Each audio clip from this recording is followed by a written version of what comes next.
เตชน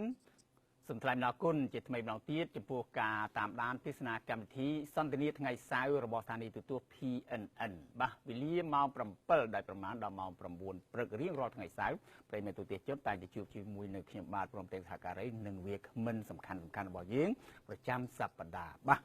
สัปดาห์นี้ประเมินตัวเตชนกำนายตุ่มรุ่งหนึ่งการอนุวัตวิสัยฉบับในการบัญชีคือจีประเทศบอลอย่างสำคัญระบบยิงบ่นู้พิวกันโยได้จีวีคมันในขนมไงนี้คือไอ้ดอมจินมาลินจีเนี่ยนอมเปียกรอซื้อยืดถั่วบ่เบียบซูบ่เบียบซูบ่อาคุณไอ้ดอมในบ้านพดอลกาจุนกรรมวิธีบ่ยิงให้สำหรับประเมินตัวเตชนได้จ้องโจร่วมดำใบหนึ่งพดอลจีสมนัวก็โดยจีสนมโป๊กบอกการวิธีบ่ยิงมาเลขตู้ทรัพย์บอกกัญญาบ่ยิงใบรูปคล้ายๆกัญญาบ่พาเลขตู้ทรัพย์จูบ้านคือเลยโซน80 50 51 ยังไม่เทียบลงในไอพีไอรูปไอกระซ่าหรือก่อรูปเพียบเซนตามระยะลายระบบเพียงอันนี้คือเลยโซนประใบจ้ะเกินป่ะที่มีจะเลยตัวสาวบอลนิงขยมมีเลขโซน80 ดอกปรำจะเอาคุณเกินป่ะรันนี่จะเลยตัวสาวในลูกในอาจจะเติมมาการนิงขยมบ้านคือมีเลขโซน81 50 51 จะนิงขยมโซนมันจะจุ่มลงตีประเทศบอลระบายยืนในทางนี้คือนิยายอัมปีกลุ่มนายตุ่มรุ่งในการอนุวัตวิสัยฉบับในกัมพูชีได้มีการโจรวมจีบยิวกติยุปีสำนักไอ้ดำจินมาลินเนี่ยนอมปีกระทรวงยุติธรรมจะเอาคุณขึ้นบ่ประเมินตัวเตชนใบสายบ่ตูสับใบสายได้ประเมินตัวเตชนอาจจะเติมมาดำใบหนึ่งกรุบจุ่มเรียบสู้ปีฉบับเซ็งในขนมเปรี้ยริจีน่าจะการบัญชีปีโปรยึกดังหายท้าฉบับมีจานให้ก็ปีคลากี่จีมันอาจดังจีบในฉบับให้ประเมินตัวเตชนมีปัญหาปีการอนุวัตฉบับ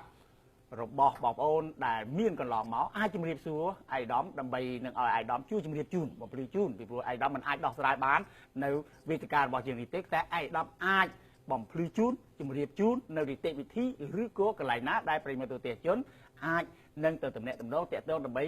โร่ได้เพียบยืดทั่วกับโดยเจี๊ยบสลายจูนดอกบอกโอนไอ้บานจีบบานปีโปรท่ายึดดังหายตัวใบเจียบขึ้นบาตัวแล้วก็มันอาจีบดังในฉบับระบบประเทศจีนในจากการเจียบบ่อยืมให้ก็การอนุวัตฉบับในกรมปฏิบัติบ่อยืมใต้จะลือถ้าอนุวัตฉบับมันอเตฉบับยืมนั่นคือทูลงนะอนุวัตแต่มนุษย์มาข้างอนุวัตมนุษย์มาข้างไอ้จึงเต้าเตียงนั่นคือกระทรวงบานต่อตัวหนึ่งดังลือทั้งโดยชนะหายเต็มกระทรวงเมียนวิธีนาการก็โดยเจี๊ยกาเถือกับนายตมรงเนี่ยนี้ชี้หัวหายป่ะยังจะรีบสู้เตอไอ้ดอมแต่จีเนี่ยนอมเปี้ยถ้าตาการวัดฉบับในขนมปฏิจินจากกัมพูชีก็โดยเจี๊ยใหม่นี้กระทรวงบานเถือกับนายตมรงตากับนายตมรงน้องซี่จมไรดาวเตลืออีกครั้งเดียวบ่จีบเท่าที่มาส่งจีบสู้ลูกสมชยานสมรสสมบูรณ์ก็โดยเจี๊ยกัญญาสอสอาดตั้งใบรูปหนึ่งปริมัดระบบพี่ยันอันต่างออกนี่จิตวิตรบ่าแต่ตรงตัวนึงกำนายตำรงฉบับพอยนึงประปอนยุทธทรนี่คือถ้ากระทรวงยุทธทรบานทวยชราในขนมอนาติปรามนี่ให้ชมสมเลือกยกที่สมัติพอลจีสังขัดตัวให้ยืนนั่งไปเพียซาลำอัดในกรรมธิบตอบติดจีตุตื้อสมัติพอลได้ยืนตัวบานนี่ยืนใบใจวิจิปีตีมวยคือสมัติพอลต้นแต่ยังหาแต่จะโซฟให้อันนั้นได้ปีบ้านนั่งเมื่อเคยโดยนั่งพนักให้นั่งสมัติพอมวยที่ได้จะสมัติพอฮาร์ดได้ยังอาจทำเมื่อเคยเจสไดในนั่งพนักจำลองจำพวกสมัติพอต้นนี่คือเธอยังบานเรียบจำในกูนโยบายฉบับหนึ่งกรอบคันฉบับจิตรานขนมกากบตรงแบบปอนยุทธทอบยังนี่จีพิเศษกาปีจงชนะปีปอนตะบูนั่งยังบานเรียบจำในฉบับใบได้สำคัญได้ฉบับกูเปียปอนดอไปใส่ยุทธทอนะให้กลองมาคือถ้าเชียงปีตัวสอบมาให้คือการไปเชียงมันได้มีกรอบคันฉบับกรุบกรอมจีแหลกกระดาษสตองนะขนมการกรุบกรองดำนาการแบบเตอร์บอลปอนยุทธทอนิเต้คือยังมีแต่จีการท่าจีกรอบคันฉบับบรรดาซ้ำแต่จีอาร์ตฮอกregulation นั่นคือถ้าดอสไลปัญหาเจ็ดสไลปัญหาการล้างยังเรียบจำบอกทางเจ็ดสไลเนี่ยไปดอสไลปัญหาโลก็เป็นแต่เติมแต่มาดอเป็นนิเต้แต่ยังมีกรอบคันฉบับกรุบกรอมฉบับล้อจีแหลกกระดาษสองดาคือถ้าตามอย่างฉบับกูลจากใบเปียปอมสายทอฉบับที่มวยคือท่าฉบับสไลปิการเรียบจำองการจัดตั้งตลาดกานั่นคือท่าในยัยปีรัชนาสัมปอนตลาดกาบันในท่ายังเรียบจำตรงตรีใบบอบดำนาการปฏิบัติบอตลาดกาบางเยอะก็มีลักษณะกรุบจงช่วยหนึ่งมีประสิทธิภาพ ហើយច្បាប់ទី2នេះគឺពាក់ព័ន្ធនឹងមនុស្សដែលធ្វើការនៅក្នុងប្រព័ន្ធយុត្តិធម៌នេះគឺហៅថាច្បាប់ស្តីពីលក្ខន្តិកៈចែកក្រមនិងប្រញ្ញាគឺថាយើងកំណត់ពីការរើសមនុស្សយកធ្វើការហើយការគ្រប់គ្រងការផ្ដល់សិទ្ធិកាតព្វកិច្ចការទូខុសត្រូវយ៉ាងម៉េចដើម្បីឲ្យមនុស្សនឹងធ្វើការប្រកបដោយប្រសិទ្ធភាពគុណភាពហើយនិងសមត្ថភាពខ្ពស់ដើម្បីបម្រើសេវាយុត្តិធម៌ជូនប្រជាពលរដ្ឋចំណែកច្បាប់ទី3ដែលសំខាន់នោះគឺជាយន្តការនៃការត្រួតពិនិត្យការអនុវត្តរបស់មន្ត្រីក្នុងប្រព័ន្ធយុត្តិធម៌នេះគឺថាដើម្បីធានាថាមនុស្សដែលយើងយកទៅដាក់នៅក្នុងរចនាសម្ព័ន្ធថ្មីនេះគឺថាបំពេញតួនាទីភារកិច្ចរបស់ខ្លួននឹងប្រកបដោយការទូខុសត្រូវប្រសិទ្ធភាពនិងគុណភាពខ្ពស់ហើយប្រសិនបើធ្វើការងារមានកំហុសខុសឆ្គងឬក៏មានភាពមិនប្រក្រតីណាមួយគឺថានឹងអាចមានទោសទណ្ឌឬក៏ការដាក់វិន័យទៅតាមទង្វើអំពើល្មើសដែលខ្លួនបានប្រព្រឹត្តច្បាប់នេះគឺយើងហៅថាច្បាប់ស្តីពីការរៀបចំដំណើរការរៀបចំនៃការប្រតិបត្តិរបស់ឧត្តមក្រុមប្រឹក្សាអង្គចក្រមដើម្បីត្រួតពិនិត្យដំណើរការប្រព្រឹត្តទៅរបស់តុលាការហើយធានាទៅឯកភាពនៃតុលាការបាទអានេះយើងពីមុនមកធ្លាប់មានដែរទេទៀតបាទធ្លាប់អនុវត្តមកអញ្ចឹងទេពីព្រោះថាយើងដឹងថាតុលាការហ្នឹងគឺមានតាំងពីយូរមកហើយតាំងពីប្រទេសរបស់យើងប្រហែលទសវត្សរ៍មកហើយគឺពីយូរមកហើយតែឥឡូវហ្នឹង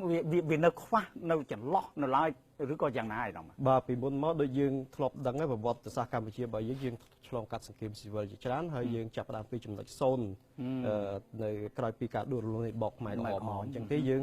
ងប្រម៉ែប្រមូលធនធានដែលយើងមានប្រមាណយើងយកមកអនុវត្តយកមកធ្វើទាំងអស់គ្នាសិនអញ្ចឹងទេយើងធ្វើឲ្យបានយើងកសាងនៅច្បាប់តាមក្រោយជាបន្តអញ្ចឹងទេអាចថានៅកម្ពុជាយើងវាច្រើនតែមានប្រវត្តិមួយគឺថាជាកូនកើតមុនឪគឺបានន័យថាយើងអនុវត្តសិនដោះស្រាយបញ្ហាដែលកើតមានជាក់ស្ដែងសិនបើសិនជាមានបញ្ហាកើតឡើងយើងរៀបចំនៅលិខិតបទដ្ឋានណាមួយដើម្បីដោះស្រាយនឹងឲ្យទាន់ពេលវេលាហើយឆ្លើយតាមស្ដីត្រូវការជាក់ស្ដែងរបស់ប្រជាពលរដ្ឋសិនហើយបន្តមកបើយើងគិតរៀបចំពីគោលនយោបាយពីច្បាប់ដើម្បីរៀបចំយ៉ាងម៉េចឲ្យវាប្រព្រឹត្តទៅនឹងមានលក្ខណៈជាអចិន្ត្រៃយ៍ហើយមានភាពច្បាស់លាស់ជាលក្ខណៈយូរអង្វែងអញ្ចឹងទេសួរថាប្រព័ន្ធយុត្តិធម៌របស់យើងពីមុនមកមានក៏ប៉ុន្តែវាគ្រាន់តែជាយន្តការច្បាប់បណ្ដោះអាសន្នដើម្បីឆ្លើយតបនិងដោះស្រាយនៅបញ្ហាជាក់ស្ដែងមួយចំនួនតែប៉ុណ្ណោះយើងអត់ដែលមានក្របខ័ណ្ឌច្បាប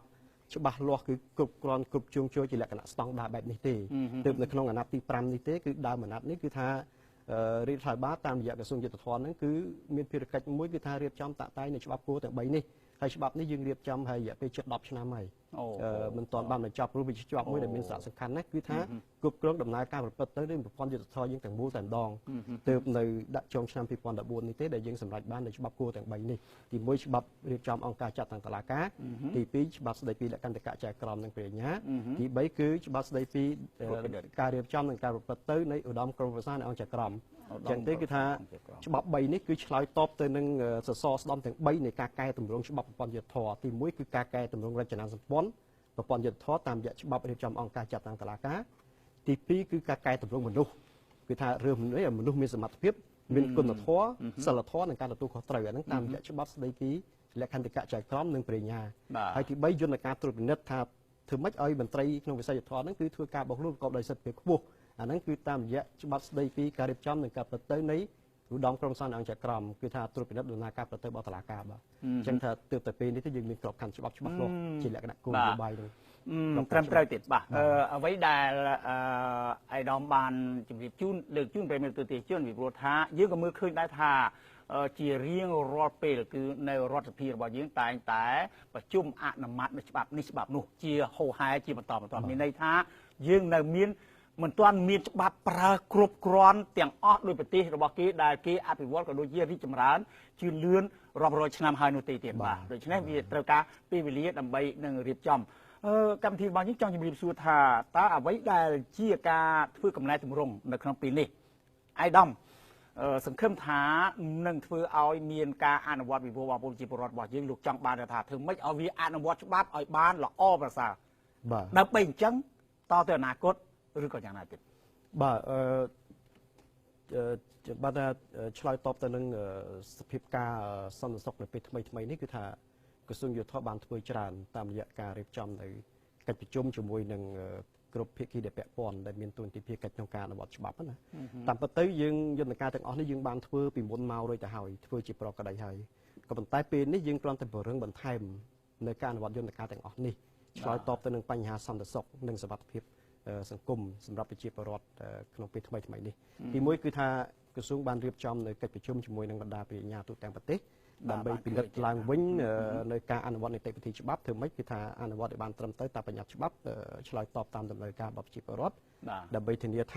ជនដែលប្រព្រឹត្តបទល្មើសហ្នឹងគឺថាមិនត្រូវបានរួចពីសម្ដេចច្បាប់ដោយសារតែកត្តាឬក៏ឥទ្ធិពលណាមួយឡើយគឺថា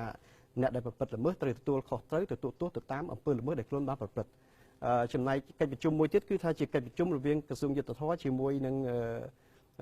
មន្ត្រីនគរបាលយុទ្ធភ័ពដែលមានទួនាទីភារកិច្ចសំខាន់ក្នុងការអនុវត្តច្បាប់ហ្នឹងគឺមាននគរបាលជាតិរបស់យើងហើយនឹងកងរាជវុធហត្ថគឺថាយើងអង្គុយទៅជែកភាសាគ្នាយើងធ្វើម៉េចដើម្បីឲ្យមានកិច្ចសហប្រតិការគ្នាបានកាន់តែល្អជាងហ្នឹងក្នុងការអនុវត្តច្បាប់របស់យើងគឺបានន័យថាយើងរកវិធានការយ៉ាងម៉េចដើម្បីទប់ស្កាត់បង្ការកុំឲ្យមានបទល្មើសកើតឡើ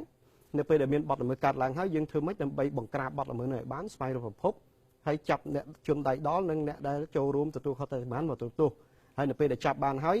តើធ្វើម៉េចឲ្យអ្នកដឹងគឺថាអាចត្រូវតែទទួលទោសទៅតាមកម្រិតទោសនៃខ្លួនដែលបានប្រព្រឹត្តនឹងកុំឲ្យថាចាប់បានហើយអ្នកនឹងក្រោយមកទៀតក៏រួចផុតធ្វើការដោះលែងទៅវិញចាក់ផុតពីសំណាញ់ច្បាប់និងការទទួលខុសត្រូវចឹងទេអានេះគឺវាត្រូវការចូលរួមសហការគ្នារវាងមន្ត្រីនគរបាលយុត្តិធម៌និងមន្ត្រីតុលាការតាំងពីដំណើរការដំបូងដំណើរការទប់ស្កាត់បង្ការបង្ក្រាបបទល្មើសនិងយកជនល្មើសមកទទួលទោសមកកាត់ទោសដើម្បីទទួលទោសតាមបទបញ្ញត្តិនៃច្បាប់ហើយនៅសប្តាហ៍ក្រោយយើងនឹងរៀបចំកិច្ចប្រជុំមួយទៀតសំខាន់ដែរពាក់ព័ន្ធដល់ការលើកលែងទោសនិងបន្ធូរបន្ថយទោសគឺថាជាកិច្ចប្រជុំរវាងក្រសួងយុទ្ធភ័ពជាមួយនឹងភាគីពាក់ព័ន្ធដែលអនុវត្តការងារនេះរួមមានគណៈរដ្ឋបាលខេត្តគ្រប់រាជធានីខេត្តទាំងអស់ហើយនឹងខាងពន្ធនាគារគ្រប់រាជធានីខេត្តហើយនៅខាងតុលាការគ្រប់រាជធានីខេត្តទាំងអស់យើងនៅមកអង្គុយជជែកគ្នាធ្វើម៉េចយើងត្រួតពិនិត្យមើលយន្តការនៃការលើកលែងទោសបន្ធូរបន្ថយទោសយើងឡើងវិញធានាថាអ្នកដែលត្រូវបានលើកលែងទោសហ្នឹងគឺនឹងបានកែប្រែខ្លួនខ្លាយទៅជាមនុស្សល្អហើយមិនត្រូវបានប្រព្រឹត្តនៅអំពើល្មើសហ្នឹងនៅក្នុងសង្គមជាតិរបស់យើងបន្តទៅទៀតបាទក្នុងនោះអ្វីដែលជាអនុសាសន៍របស់ប្រមូលរដ្ឋាភិបាលថ្មីនេះទើបឃើញថាក្រសួងគឺដុតដៃដុតជើងមែនទែនអានេះមកពីពេលវេលាមិនទាន់ដល់ឬមួយក៏ហេតុការណ៍វាអត់ទាន់កើតឡើងឬក៏យ៉ាងដូចម្ដេចតែអ្វីដែលប្រជាពលរដ្ឋរបស់យើងលោកចាប់អារម្មណ៍ថាពីកន្លងមកហ្នឹងគឺអ្នកអនុវត្តច្បាប់របស់យើងដូចជាមិនសូវជាមានគេហៅថាវិធានការហើយក៏អ្នកដែលប្រព្រឹត្តខុសមានន័យថាអ្នកដែលអនុវត្តច្បាប់នោះប្រព្រឹត្តខុសមិនសូវជាមាននៅទោសទណ្ឌអ្វីទេអានេះយ៉ាងម៉េចដែរទៀតបាទជាសំណួរមួយដែលល្អដែរដែលសាធារណជនយើងគាត់ចាប់អារម្មណ៍ច្រើនព្រោះថាស្ថាប័នរដ្ឋរបស់យើងដុតដៃដុតជើងនៅពេលនេះតាមពិតមែនទែនទៅយើងមិនមែនធ្វើដុតដៃដុតជើងនៅតែពេលនេះទេក្រោយពេលដែលសម្ដេចគាត់មានអនុសាសន៍ពាក់ព័ន្ធទៅនឹងបញ្ហានេះទេវាគឺជាបញ្ហាដែលយើងធ្វើតាំងពីដើមកន្លងមកជាអចិន្ត្រៃយ៍រួចមកហើយក៏ប៉ុន្តែដោយសារតែស្ថានភាពបច្ចុប្បន្នវាមានការចាប់អារម្មណ៍ខ្លាំងពេកដោយសារតែបទល្មើសវាកើតឡើងផ្ទួនគ្នាហើយក្នុងរយៈពេលខ្លីតាមពិតទៅបើយើងមើលពីចំនួនបទល្មើសប្រៀបធៀបទៅនឹងឆ្នាំមុនថយចុះវិញឯងបទល្មើសគឺថយចុះ 14% បើប្រៀបធៀបទៅនឹងឆ្នាំមុនក៏តែអ្វីដែលជាងកត្តាចាប់អារម្មណ៍គឺវាកើតឡើងក្នុងរយៈពេលប្រហែលសប្តាហ៍ជាប់គ្នាវាជួបគ្នាខាងពេកអញ្ចឹងធ្វើឲ្យមហាជនមួយគាត់មានគំនិតអវិជ្ជមានមកលើស្ថាប័ននិងមន្ត្រីអនុវត្តច្បាប់របស់យើងអញ្ចឹងហើយបានតែយើងត្រូវឆ្លើយតបទៅវិញយើងមកអង្គុយគ្នាទៅជែកពិនិត្យនៅយន្តការនេះឡើងវិញតាមពិតវាជាយន្តការដែលយើងធ្វើពីដើមរួចមកហើយដោយសារតែស្ថានភាពបច្ចុប្បន្នវាឆ្លើយតបមកជាការចាំបាច់យើងបានធ្វើការប្រជុំនិងពង្រឹងនៅយន្តការដែលយើងមានស្រាប់ធ្វើម៉េចឲ្យយន្តការនេះបន្តអនុវត្តឲ្យកាន់តែមានប្រសិទ្ធភាពបន្តទៀតហើយការដែលលើកឡើងថាសាធារណជនមួយចំនួនក៏សង្កេតឃើញថាជនដែលប្រព្រឹត្តល្មើសហ្នឹងមិនត្រូវបានទទួលទោសឬក៏ទទួលទោសស្រាលពេកអាចមានបញ្ហានេះអាចខ្ញុំទទួលស្គាល់ថាអាចមានការកាត់ឡើងមែនក៏ប៉ុន្តែមិនជាទូទៅទាំងអស់នោះទេជួនកាលដោយសារតែសាធារណជនខ្លួនគាត់មិនយល់ដឹងពីបញ្ហាច្បាប់តែគាត់ធ្វើការវិនិច្ឆ័យខុសទៅលើសកម្មភាពរបស់អាជ្ញាធរសាធារណៈពីព្រោះក្នុងទស្សនៈមហាជនរបស់យើងគឺថាជនណាដែលត្រូវប៉ូលីសចាប់ទៅហើយក្នុងគំនិតគាត់សន្មតថានឹងជាជនល្មើសរួចទៅហើយត្រូវបញ្ជូនទៅតុលាការគឺក្នុងគំនិតរបស់គាត់ត្រូវតែជាប់គុកហើយក៏ប៉ុន្តែជាទស្សនៈមន្ត្រីអនុវត្តច្បាប់និងគោលការណ៍សិទ្ធិមនុស្សអន្តរជាតិហើយនឹងអ្នកអនុវត្តច្បាប់យើងអត់គិតអញ្ចឹងទេដើម្បីដាក់ទោសនរណាម្នាក់បានលុះតែមានខ្វះតាងនេះច្បាស់លាស់ណាមានស្ថានបន្ទុកនេះគឺច្បាស់លាស់ណាស់ប្រសិនបើមិនច្បាស់លាស់ទេយើងមិនអាចយកគេទៅឃុំខ្លួនឬក៏ដាក់ទោសគេបានឬក៏ចាប់ប្រកាន់គេបានទេអានេះទៅតាមគោលការណ៍គេថាជាគោលការណ៍សេរីភាពដែលជាគោលការណ៍ច្បាប់សិទ្ធិមនុស្សអន្តរជាតិទៅណាហើយគេមានគោលការណ៍មួយគេកំណត់ថាជាគោលការណ៍ច្បាប់គេឲ្យគោលការណ៍សច្ចធានិទោសគឺបានន័យថាមុនពេលដែលតុលាការចេញសេចក្តីសម្រេចថាជាចុងក្រោយយើងមិនអាចកំណត់ថាអ្នកណាជាជនល្មើសបានទេគេនៅតែជនសង្ស័យតែប៉ុណ្ណោះហើយបើសិនបើមិនមានភស្តុតាងគេថាមានមន្ទិលសង្ស័យកន្លែងណាមួយគឺថាប្រយោជន៍ត្រូវបានទៅលើជនចាប់ចោត អញ្ចឹងដើម្បីចោទគេដើម្បី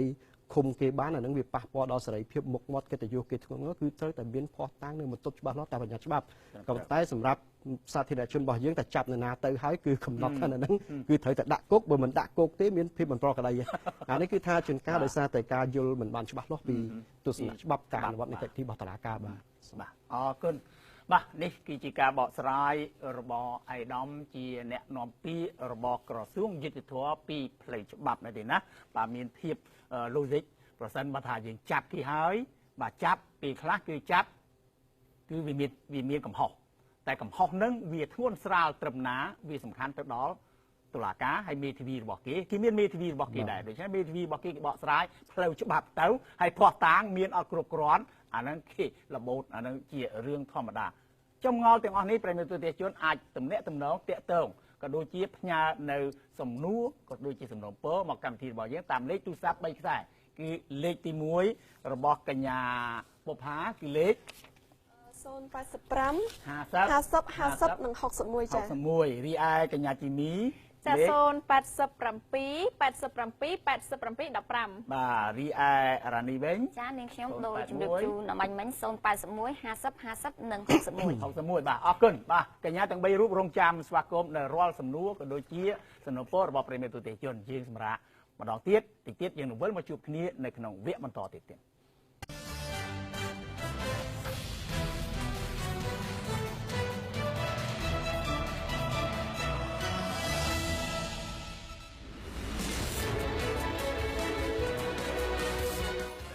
ជនកំពុងតាមដានទេសនាកម្មវិធីសន្ទនាថ្ងៃសៅរ៍របស់ស្ថានីយ៍ទូរទស្សន៍ PNN បាទវេលាស្មើនេះប្រិយមិត្តទូរទស្សនិកជនតែងតែជួបជាមួយនឹងយើងខ្ញុំនៅក្នុងកម្មវិធីនេះហើយក៏ប្រធានបទថ្ងៃនេះប្រិយមិត្តទូរទស្សនិកជនអាចទំនាក់ទំនងជំរាបសួរមកកម្មវិធីរបស់យើងប្រធានបទពាក់ព័ន្ធអំពីកំណែទម្រង់និងការអនុវត្តវិស័យច្បាប់នៅកម្ពុជាបាទឃើញថាប្រិយមិត្តទូរទស្សនិកជនបាទកន្លងមកមានការចាប់អារម្មណ៍ច្រើនពីរឿងផ្លូវច្បាប់នេះឬមួយក៏ប្រិយមិត្តទូទាំងជនមើលឃើញថាក្រសួងបានធ្វើកំណែទម្រង់បានហៅថាឈានទៅរកភាពល្អប្រសើរហើយទើបមានភាពកក់ក្ដៅហើយក៏ទេសនា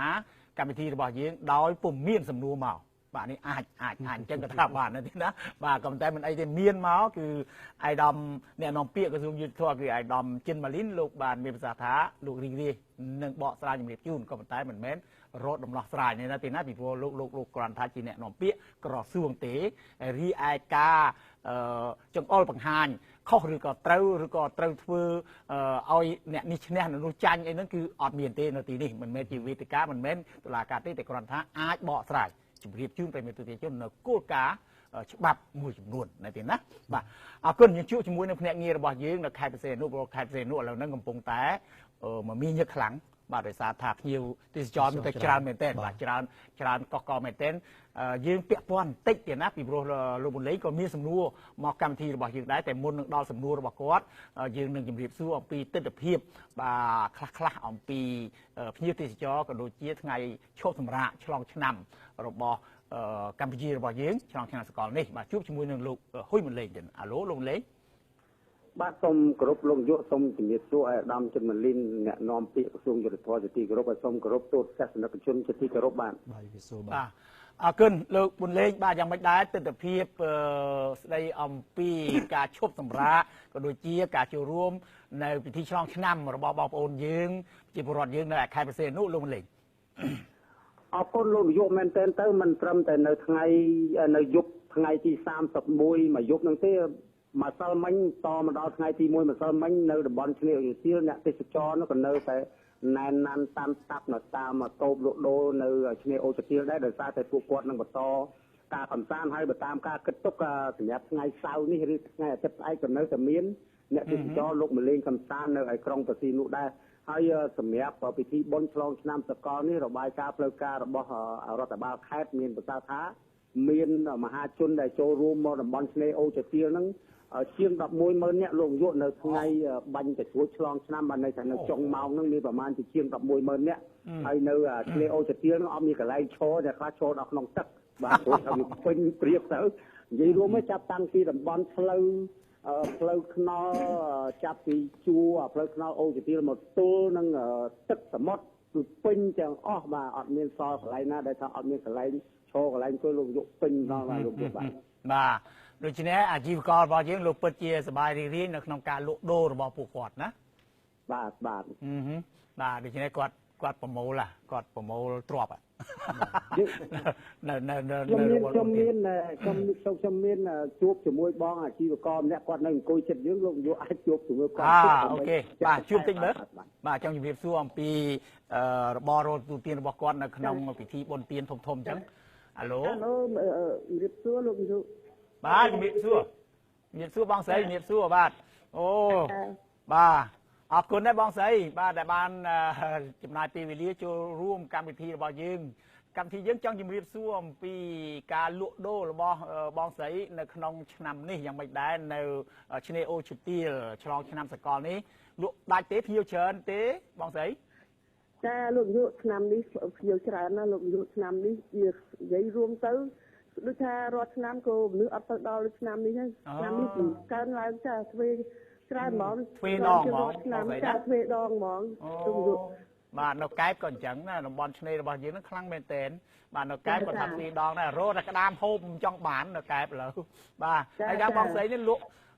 ច្រើនតែភ្ញៀវបរទេសឬក៏ភ្ញៀវជាតិយើង ខ្ញុំលក់នឹងចម្រុះបើនិយាយរួមទៅលោកលក់គាត់ធ្លាប់អញ្ជើញមកដែរនៅហាងបាទធ្លាប់ទៅហូបមកហូបឆ្ងាញ់នៅហាងនឹងដែរបាទលក់បានប្រៀបធៀបទៅនៅឆ្នាំទៅមិញយ៉ាងម៉េចដែរបងស្រីឆ្នាំនេះ និយាយរួមលក់ដូរដាច់លោកយុទៅភ្ញៀវច្រើនដូចហើយណាមួយថ្ងៃនេះនិយាយរួមទៅថាមនុស្សច្រើនហើយកម្មវិធីធ្វើបុណ្យនឹងឆ្នាំនឹងដូចថាធំមែនតើហើយរត់បានហើយផ្សំសម្ដេចគាត់អញ្ជើញមកលេងទៀតទៅថាដូចអង្គនិយាយរួមទៅជីវករទាំងអស់ដូចថាសុបាយចិត្តមែនតើហ្មងសុបាយពិភពទោះបីមិនបានឃើញពួកគាត់ទេដោយសារយើងស្របរវល់លក់ដូរអញ្ចឹងឬថាមានចិត្តមួយត្រេកអរមែនតើគាត់ដូចថាគាត់មកលេងឃើញកូនចៅឬថាច្រើនទៅគាត់ក៏សុបាយចិត្តខាងជីវករខ្ញុំនឹងក៏សុបាយចិត្ត បាទហ្នឹងហើយត្រឹមត្រូវហើយដោយសារតែសុខសន្តិភាពណាបងស្រីណាបាទអានេះសំខាន់ណាបងស្រីបាទហើយដូចថាតាមរាប់ធ្នាប់អីក៏អត់មានបិទផ្លូវបិទអីដែរសម្ដេចគាត់អញ្ជើញមកនឹងឲ្យដូចថាប្រជាជនអីធ្វើដំណើរតាមជំរួលផ្ទះអីបាទអរគុណហើយបងស្រីណាបាទបងស្រីមានអ្វីបងស្រីមានអ្វីពីព្រោះភ្ញៀវកិត្តិយសរបស់យើងពាក់ព័ន្ធទៅនឹងរឿងច្បាប់ណាបងស្រីមានអ្វីដើម្បីជម្រាបសួរអាយដាមអ្នកនាំពាក្យក្រសួងយុតិធម៌ទេបងស្រីចាខ្ញុំសូមជូនពរដូចថាឆ្នាំនេះឆ្នាំថ្មីជូនពរឲ្យគាត់សុខភាពល្អឲ្យប្រជុំនៅបានវែងជូនពរនឹងលោកនាយកបាទអរគុណបងស្រីអរគុណជូនពរបងស្រីវិញដែរណាបងស្រីណាឲ្យមានសុខភាពល្អហើយក៏លក់ដូរឲ្យបានកាន់តែច្រើនទៀតណាបងស្រីណាអរគុណបាទជំរាបលាលោកមុនលេងជួបលោកមុនលេងជាបន្តទៅទៀតពីព្រោះថាយើងជជែកគ្នាពីរឿងធ្វើដំណើរទម្រង់ការធ្វើកំណែទម្រង់និងអនុវត្តច្បាប់នៅកម្ពុជារបស់យើងយ៉ាងម៉េចដែរលោកមុនលេងមានអ្វីជាសំណួរដើម្បីនឹងជូនដល់អាយដាមអ្នកនាំពាក្យក្រសួងយុតិធម៌យើងទេបាទអនុញ្ញាតជំរាបសួរលោកយុឲ្យគោរពជំរាបសួរអាយដាមអ្នកនាំពាក្យក្រសួងយុតិធម៌សាជាថ្មីម្ដងទៀតសម្រាប់ទីក្រុងប្រសិទ្ធនុយើងឃើញថាមួយរយៈកន្លងមកនេះក្រសួងមានសមត្ថកិច្ចហ្នឹងក៏បានធ្វើការបង្ក្រាបជនដៃដល់ឬជនល្មើសហ្នឹងបញ្ជូនទៅពន្ធនាគារច្រើនមកហើយដែរហើយករណីដែលយើងឃើញច្រើនគេបញ្ហាគ្រឿងញៀនខាងសារព័ត៌មានយើងមិនលូកលាន់ទៅកិច្ចការរបស់សមាជិកទេប៉ុន្តែមានរឿងមួយថ្មីបំផុតលោកយុនៅឯខេត្តប្រសិទ្ធនុសប្តាហ៍មុននេះមានគ្រួសារមួយដែលគាត់មានគ្នាចំនួន7នាក់នេះគឺនៅពេលដែលប្តីចេញទៅនេសាទទៅស្ត្រីក្មេងៗ7នាក់នេះនៅក្នុងផ្ទះយប់ហើយម៉ោង1ជាងរំលងអាធ្រាត្រហ្នឹងមានជនមិនស្គាល់មុខហ្នឹងបានយកកថៅចូលទៅកាប់មកផ្ទះតែម្ដងបានន័យថា7នាក់ហ្នឹងកាប់ទាំង7នៅសល់តែក្មេងមកខូបមួយហ្នឹងដោយសារតែអាបងវាឃើញទាន់យកភួយក្របទៅក៏រួចក្មេងទាំងមួយច្រើនហ្នឹង6នាក់ហ្នឹងគឺរងគ្រោះដោយសារដល់អំពើចិត្តកម្មនេះហើយមកទល់គ្នានឹងពេលនេះគឺមនុស្ស2នាក់បានស្លាប់ហើយគឺមានស្ត្រីជាម្ដាយវ័យ31ឆ្នាំម្នាក់ហើយនិងក្មេងស្រីជាកូនវ័យ13ឆ្នាំម្នាក់បានស្លាប់បាត់បង់ជីវិតនិងបានធ្វើបុណ្យហើយការពីម្សិលមិញប៉ុន្តែមកទល់ពេលនេះជនដៃដល់នោះនៅពុំទាន់បានវែកមុខឬក៏ចាប់ខ្លួនបានឡើយទេអ្វីដែលយើងលើកឡើងនេះជូនទៅអាយដាមអ្នកនាំពាក្យក្រសួងយុតិធម៌ថាសូមអាយដាមជួយមានវិធានការយ៉ាងម៉េចដើម្បីឲ្យបើកការស៊ើបអង្កេតឬក៏ការស្រាវជ្រាវជាលក្ខណៈទ្រង់ទ្រាយយ៉ាងម៉េចដើម្បីនាំមនុស្សនេះមកបង្ហាញមហាជន ដើម្បីឲ្យឃើញថាច្បាប់របស់យើងនឹងមិនអនុគ្រោះទេចំពោះជនប្រព្រឹត្តបែបសោកនាដកម្មដល់សាហាវយងក្នុងបែបនេះលោកនាយកបាទអរគុណបាទប៉ុណ្ណឹងទេលោកលេងបាទមានប៉ុណ្ណឹងលោកនាយកនេះគឺអ្វីដែលជាសារឬក៏ជាសំណូមពររបស់ប្រជាពលរដ្ឋនៅក្នុងប្រទេសនោះព្រោះថារឿងនេះជារឿងសំខាន់ដែលអាចថាមិនដែលមានទេនៅខេត្តប្រសិទ្ធនោះវាជារឿងលើកទី1ហើយសម្រាប់កិច្ចការគេហៅថាអំពើឃាតកម្មដល់សាហាវបែបនេះលោកនាយកបាទអរគុណសូមគោរពលាលោកនាយកជម្រាបលាអាដាមអ្នកនាំពាក្យក្រសួងយុតិធម៌បាទច្រើនបាទអរគុណអាដាមជួយលើកឡើងរឿងនេះបន្តិចទៀតបាទពីព្រោះនេះវាជារឿងដែលធ្វើឲ្យភ្ញាក់ផ្អើលខ្លាំងមែនទែននៅក្នុងសង្គមកម្ពុជារបស់យើងពីព្រោះថាការដែលកន្លងមកគឺធ្លាប់មានសម្លាប់គ្រួសារគ្រួសារក៏មានដោយសារភាពស្វឹងបាទឥឡូវនេះមិនដឹងជាឃាតករនឹងជានរណាក៏មកកាប់ពឹងនៅក្នុងផ្ទះហ្នឹងមកពូជនៅក្នុងផ្ទះហ្នឹងឥឡូវហ្នឹងគឺលោកលេងគាត់បានទទួលសំណូមពរពីប្រជាពលរដ្ឋក្នុងនាមអាយដាមនៅក្នុងស្ថាប័នយុតិធធម៌អាយដាមមានមតិយោបល់មិនក្នុងរឿងនេះទៀតបាទសូមអរគុណនេះជាព័ត៌មានដ៏ល្អហើយអាជ្ញាធរមានសមត្ថកិច្ចគាត់បានទទួលនៅព័ត៌មាននេះរួមទាំងខាងនគរបាលជាតិកសិណការនគរបាលជាតិក៏ដូចជាខាងអគ្គមេបញ្ជាការកងរាជវុធហត្ថក៏ដូចជាខាងតុលាការបរិញ្ញាដែលសិតជាមន្ត្រីអនុវត្តច្បាប់ទប់ស្កាត់នឹងបង្ក្រាបបទល្មើសនេះខ្ញុំគិតថាពួកគាត់គឺបានទទួលនៅព័ត៌មាននេះហើយក៏ទទួលនៅពាក្យបណ្ដឹងអីគ្រប់គ្រាន់រួចទៅហើយអញ្ចឹងទេដំណើរការនីតិវិធីនៃការស៊ើបអង្កេតនេះគឺកំពុងតែប្រព្រឹត្តទៅយ៉ាងដុតដៃដុតជើងទាំងខាងមន្ត្រីនគរបាលយុត្តិធម៌ដែលស្ថិតនៅក្រោមការគ្រប់គ្រងរបស់ព្រះអាជ្ញាហ្នឹងគឺថាសហការគ្នាមែនទែនក្នុងការស៊ើបអង្កេតស្វែងរកជនដៃដល់ដែលបានប្រព្រឹត្តនៅបទល្មើសដ៏សាហាវនេះយកមកផ្ដន្ទាទោសទៅតាមច្បាប់ប៉ុន្តែមកដល់ពេលនេះគឺថាវាស្ថិតនៅក្នុងដំណើរការនៃការស៊ើបអង្កេតនិងស្វែងរកជនដៃដល់ប្រហែលជាជនដៃដល់នោះកិច្ចខ្លួនទៅណាបាត់ទៅយើងមិនទាន់បានរកឃើញក៏ប៉ុន្តែអាជ្ញាធរមានសមត្ថកិច្ចគឺថាជាលក្ខណៈបច្ចេកទេសរបស់ខ្លួននឹងកំពុងតែធ្វើការងារនេះហើយនៅពេលដែលចាប់បានជនដៃដល់នេះខ្ញុំជឿជាក់យ៉ាងមុតមមថាគឺថាជនដៃដល់នេះនឹងត្រូវទទួលទោសការវិនិច្ឆ័យទោសទៅតាមកម្រិតនៃបទល្មើសដែលខ្លួនបានប្រព្រឹត្តចឹងទេបានជាយើងរៀបចំកិច្ចប្រជុំកន្លងទៅនេះជាមួយនឹងខាងតុលាការជាមួយនឹងនគរបាលយុត្តិធម៌ដែលជាមន្ត្រីអនុវត្តច្បាប់នេះគឺថាយើងចាត់វិធានការយ៉ាងម៉េចដើម្បីបង្ការទប់ស្កាត់កុំឲ្យមានបទល្មើសនេះកើតឡើងហើយនៅពេលដែលបទល្មើសកើតឡើងហើយគឺយើងទៅធ្វើយ៉ាងម៉េចរៀបចំបណ្ដាញដើម្បីចាប់ជនដៃដល់ដែលប្រព្រឹត្តបទល្មើសនេះយកមកផ្ដន្ទាទោសហើយនៅពេលចាប់បានហើយជននោះគឺធានាថាត្រូវតែបានទទួលទោសទៅតាមកម្រិតទង្វើល្មើសដែលខ្លួនបានប្រព្រឹត្តហើយយើងសង្កេតឃើញថាបទល្មើសដែលកើតឡើងសប្តាហ៍ថ្ងៃនេះគឺយើងកត់សម្គាល់គឺមានលក្ខណៈសាហាវជាចរិតនឹងសាហាវមែនទែនហើយយើងឃើញថាមូលហេតុភាគច្រើននេះគឺដោយសារតែបញ្ហាសង្គមជាពិសេសនៅតាមមូលដ្ឋានជនបទនៅតាមដូចជាបញ្ហាគ្រឿងញៀនបញ្ហាសេរ៉ាជាតិស្វឹងហើយនឹងលបែងស៊ីសងដែលធ្វើឲ្យមនុស្សនេះគឺថាបាត់នៅស្មារតីជាមនុស្សហើយប្រព្រឹត្តហ៊ានប្រព្រឹត្តនៅ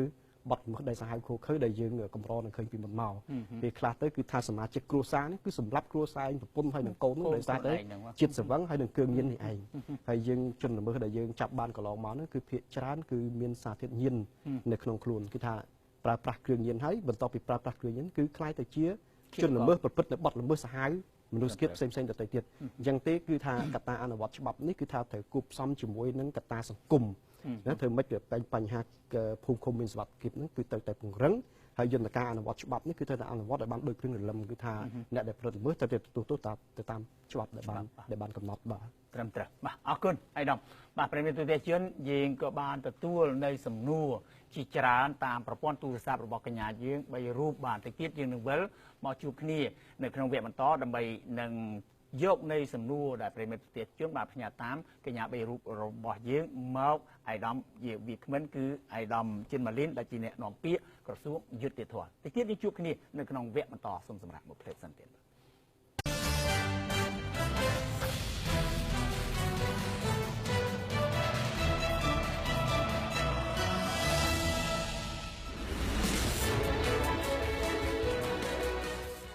បាទប្រិយមិត្តទូទាំងជនសូមអញ្ជើញតាមដានទេសនាបន្ត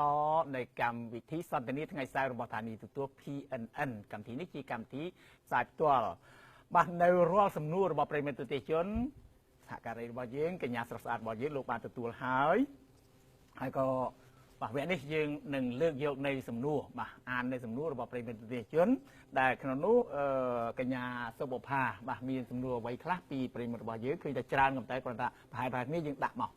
កចាអរគុណលោកនាយកនេះខ្ញុំទៅតែទទួលបានសារពីប្រជាពលរដ្ឋគាត់បានលើកឡើងថាចំពោះច្បាប់ចាស់ដែលមានស្រាប់ប្រជាពលរដ្ឋភាគច្រើនគាត់មិនទាន់បានសូវយល់ច្បាស់នៅឡើយទេហើយគាត់សំណូមពរសូមឲ្យរដ្ឋាភិបាលនឹងជួយផ្សព្វផ្សាយច្បាប់នោះឲ្យកាន់តែទូលំទូលាយសិនមុននឹងចុះអនុវត្តគាត់បានឧទាហរណ៍ថាដូចជាច្បាប់ចរាចរណ៍ជាដើមគឺប្រជាពលរដ្ឋមួយចំនួនគាត់បានដឹងអ្នកខ្លះវិញគឺគាត់ដឹងអត់សូវច្បាស់ទេជាពិសេសមានផលលំបាកសម្រាប់អ្នកដែលគាត់រស់នៅតំបន់ដែលគាត់មិនទទួលបាននៅការផ្សព្វផ្សាយទូលំទូលាយអញ្ចឹងគាត់សំណូមពរឲ្យជួយផ្សព្វផ្សាយឲ្យបានច្រើនសិនមុននឹងចាប់ដើមចុះអនុវត្តនៅលើច្បាប់អ្វីមួយចាសូមអរគុណចាភ្ជាប់ជាមួយនឹងសារនេះខ្ញុំក៏មាននៅសំណួរមួយទៀតទាក់ទងទៅនឹងគាត់បានលើកឡើងជារឿងមួយគាត់ថាលោករាជអាជ្ញាហ្នឹងគឺនៅពេលដែលមានគេមកប្តឹងហ្នឹងគាត់ក៏បានសម្រេចចិត្តដាក់ឃុំម្នាក់ហ្នឹងនៅក្នុងគុកដើម្បីរងចាំការកាត់ក្តីប៉ុន្តែក្រោយមកបែរជារកឃើញថាម្នាក់ហ្នឹងគាត់គ្មានទោសអញ្ចឹងសួរថាតើយុត្តិធម៌ទេសម្រាប់អ្នកដែលគាត់ត្រូវរងនៅក្នុងការឃុំហ្នឹងដើម្បីរងចាំការកាត់ក្តីហើយថាតើលោករាជអាជ្ញាហ្នឹងគាត់មានទោសដែរឬទេសម្រាប់ការគាត់វិនិច្ឆ័យខុសចាវិនិច្ឆ័យខុសចាអូខេមួយកញ្ញាជីមីចាលោកនាយកគឺវាចាសំទោសគឺសំណួររបស់នាងខ្ញុំគឺមកពីប្រជាពលរដ្ឋនៅឯភ្នំពេញនេះតែម្ដងចាគឺគាត់និយាយថាការកំណែតម្រង់ក៏ដូចជារដ្ឋបន្តឹងច្បាប់គឺល្អមែនតែនប៉ុន្តែគាត់ចង់សួរថាតើការរដ្ឋបន្តឹងក៏ដូចជាកំណែតម្រង់នឹងធ្វើសម្រាប់ប្រជាពលរដ្ឋគ្រប់គ្នាដែរឬអត់ពីព្រោះអីនៅពេលដែលមានច្បាប់ផ្សេងមកគឺគាត់តែងតែនិយាយថាធ្វើចំពោះតែប្រជាពលរដ្ឋស្លូតត្រង់ឯងអ្នកដែលមានខ្សែបណ្ដាញអ្នកមានប្រកាសឋានៈបុណ្យស័ក្តិខ្ពស់ហ្នឹងគឺអត់សូវគ្រប់ច្បាប់ហើយបើសិនជាមានបញ្ហាដោះស្រាយឡើងតុលាការវិញគឺគេតែនិយាយថាអ្នកហ្នឹងគាត់មានលុយច្រើនអ្នកហ្នឹងគាត់មានខ្សែធំអីចឹងគឺអត់សូវចាញ់ចាគឺគាត់ចង់និយាយថារឹតបន្តឹងហើយក៏ដូចជាផ្ដល់ភាពយុត្តិធម៌ឲ្យមនុស្សគ្រប់គ្នាដែរឬទេចាសូមអរគុណអរគុណរ៉ានីចាអរគុណលោកនាយកក៏ដូចជាសូមជម្រាបសួរវាគ្មិនកិត្តិយសយើងផងណាចាឯកឧត្តមនៅថ្ងៃនេះយើងជជែកគ្នាអំពីកំណែតម្រង់និងការអនុវត្តវិស័យច្បាប់នៅកម្ពុជាហើយបើស្ដាប់អ្វីដែលឯកឧត្តមបាននិយាយតាំងពីដើមមកយើងឃើញថាក្រសួងយុតិធធម៌បានដាក់ចេញនៅគោលនយោបាយកំណែតម្រង់ល្អជាច្រើនសម្ដៅធ្វើយ៉ាងណាឲ្យការអនុវត្តវិស័យច្បាប់នៅកម្ពុជាកាន់តែមានប្រសិទ្ធភាពប៉ុន្តែនេះខ្ញុំចង់ដឹងថារហូតមកទល់ពេលនេះតើកំណែតម្រង់ដែលក្រសួងយុតិធម៌បានដាក់ចេញហ្នឹងត្រូវបានអនុវត្តយ៉ាងមានប្រសិទ្ធភាពប៉ុណ្ណាពីសំណាក់អ្នកអនុវត្តច្បាប់នៅកម្ពុជាអរគុណអរគុណបាទចេញជូនឯកឧត្តមទាំងអស់ទៀតបាទសូមអរគុណនៅប្រិយមិត្តអ្នកស្ដាប់បាទដែលបានសួរជាសំណួរដែលមាននៃខ្លឹមសារល្អៗហើយនេះសូមបញ្ជាក់ថាប្រជាពលរដ្ឋរបស់យើងគាត់បានតាមដាននៅព្រឹត្តិការណ៍សង្គមយ៉ាងចឹងហើយគាត់មានការយល់ដឹងច្រើនទៅតាមទស្សនវិជ្ជាច្បាប់បានជាគាត់អាចសួរសំណួរដែលមាននៃខ្លឹមសារហើយទោះបីថាសាធារណជនដទៃទៀតមិនបានសួរក៏ប៉ុន្តែក៏ប្រហែលជាគិតដូចគ្នាអញ្ចឹងដែរអញ្ចឹងទេខ្ញុំអាចបកស្រាយទៅគឺថាបានគ្រប់ទៅដល់គ្រប់ភាគីដែលពាក់ព័ន្ធទាំងអស់បាទទៅខ្ញុំសូមលើកយកទី1តទៅដល់ការផ្សព្វផ្សាយច្បាប់មុនដែលនឹងអនុវត្តទៅណាជាទូទៅបើយើងជាច្បាប់ធម្មតាទេគឺថាក្រោយពេលបកគោណាឡាយផុសលេខាហើយហ្នឹងគឺថាចូលធរមានគឺ10ថ្ងៃនៅរាជធានីភ្នំពេញនិង20ថ្ងៃនៅទូទាំងប្រទេសគឺបានថាចូលធរមានអនុវត្តគឺគេទុករយៈពេលនេះដើម្បីធ្វើការផ្សព្វផ្សាយនៅរាជធានីភ្នំពេញនិងទូទាំងប្រទេសឲ្យប្រជាពលរដ្ឋបានដឹងនិងបានយល់អានេះគឺសម្រាប់តែច្បាប់ធម្មតាដែលងាយនឹងយល់ណាក៏ប៉ុន្តែច្បាប់មួយចំនួនទៀតគឺថាបើសិនជាចាំបាច់ត្រូវចូលធរមានបន្ទាន់តែម្ដងគឺក្រោយពេលបកគោឡាយផុសលេខាបកកែប្រែគឺចូលជាធរមានភ្លាមតែម្ដងបើសិនជាការចាំបាច់ក៏ប៉ុន្តែក៏មានករណីលើកលែងមួយចំនួនដែរនៅច្បាប់មួយចំនួនដែលមានភាពស្មុគស្មាញហើយដែលថ្មីដែលមានទស្សនៈទានថ្មីសម្រាប់ប្រជាពលរដ្ឋហើយមិនថាថ្មីសម្រាប់ប្រជាពលរដ្ឋទេថ្មីសម្រាប់មន្ត្រីអនុវត្តច្បាប់នឹងទៀតណាដែលមិនទាន់យល់ច្បាស់ទៅលើទស្សនៈនិងខ្លឹមសារនៃច្បាប់នឹងជាទូទៅគឺគេទុករយៈពេលកំណត់ណាមួយដើម្បីឲ្យសាធារណជនបានយល់ហើយក៏ដើម្បីឲ្យមន្ត្រីអនុវត្តច្បាប់នឹងក៏បានយល់ច្បាស់ដែរដើម្បីពេលអនុវត្តទៅកុំឲ្យមានបញ្ហាបន្ទូប្រទះគ្នាគឺថាអនុវត្តយ៉ាងម៉េចឲ្យទៅតាមបញ្ញត្តិខ្លឹមសារដែលច្បាប់បានចែងហើយជាយន្តការនៃការធ្វើច្បាប់យើងដោះស្រាយបញ្ហានេះទៀតគឺថាជួនកាលគេអត់ទុកពេលឲ្យយូរអញ្ចឹងក៏ប៉ុន្តែគេឲ្យប្រជាពលរដ្ឋគ្រប់ភាគីដែលពាក់ព័ន្ធទាំងអស់ចូលរួមដំណើរការនៃការធ្វើច្បាប់តាំងពីដើមតាំងពីធ្វើព្រៀងមកម្លេះគឺថាគេព្រៀងជាទូទៅគឺថាក្រសួងស្ថាប័នមានសមត្ថកិច្ចជាអ្នកព្រៀងច្បាប់ហ្នឹងអញ្ចឹងគេផ្សព្វផ្សាយឲ្យប្រជាពលរដ្ឋយល់ដឹងពីខ្លឹមសារតាំងពីព្រៀងមកម្លេះសួរយោបល់ប្រជាពលរដ្ឋសួរយោបល់សង្គមស៊ីវិលនិងគ្រប់ភាគីដែលពាក់ព័ន្ធទាំងអស់ហ្នឹងតម្រាំតែច្បាប់នឹងដល់ដំណាក់កាលចុងក្រោយបកគោណាឡាយវាលែងទៅជាថ្មីគឺថាប្រជាពលរដ្ឋយល់ដឹងពីទស្សនៈទាននេះរួច រួចទៅហើយអញ្ចឹងទេការអនុវត្តទៅវាអត់មានបញ្ហាទេក៏តែបើសិនជាយើងមិនបានឲ្យពួកគាត់ចូលរួមគ្រប់ជ្រុងជ្រោយហើយគ្រប់ភាគីពាក់ព័ន្ធដែលចូលរួមទេតែពេលយើងដាក់អនុវត្តវាអាចមានបន្ទុកផ្ទះគ្នាអញ្ចឹងគឺត្រូវតែទៅទុកពេលវេលាណាមួយដើម្បីផ្សព្វផ្សាយឲ្យគាត់បានយល់ដឹងជាមុនអញ្ចឹងទេវានីតិវិធីនៅក្នុងប្រទេសអភិវឌ្ឍបែបប្រជាធិបតេយ្យគេធ្វើមាន2អញ្ចឹងទី1គឺថាគេឲ្យចូលរួមគ្រប់ភាគីពាក់ព័ន្ធតាំងពីដើមរហូតដល់ចប់ទី2គឺថាបើយល់ថាមិនចាំបាច់មានការចូលរួមជាងការវាបច្ចេកទេសខ្លាំងពេកមិនចាំបាច់មានការចូលរួមអីប្រហែលទេគឺគេទុកពេលចប់ហើយបានគេផ្សព្វផ្សាយឲ្យយល់ទុករយៈពេលប្រហែលកំណត់មួយទៅដើម្បីផ្សព្វផ្សាយជាប្រវត្តិយល់មុននឹងធ្វើការអនុវត្តនេះជាទស្សនៈទៀតនៃការធ្វើច្បាប់នៅក្នុងប្រទេសប្រជាធិបតេយ្យរបស់យើងហើយ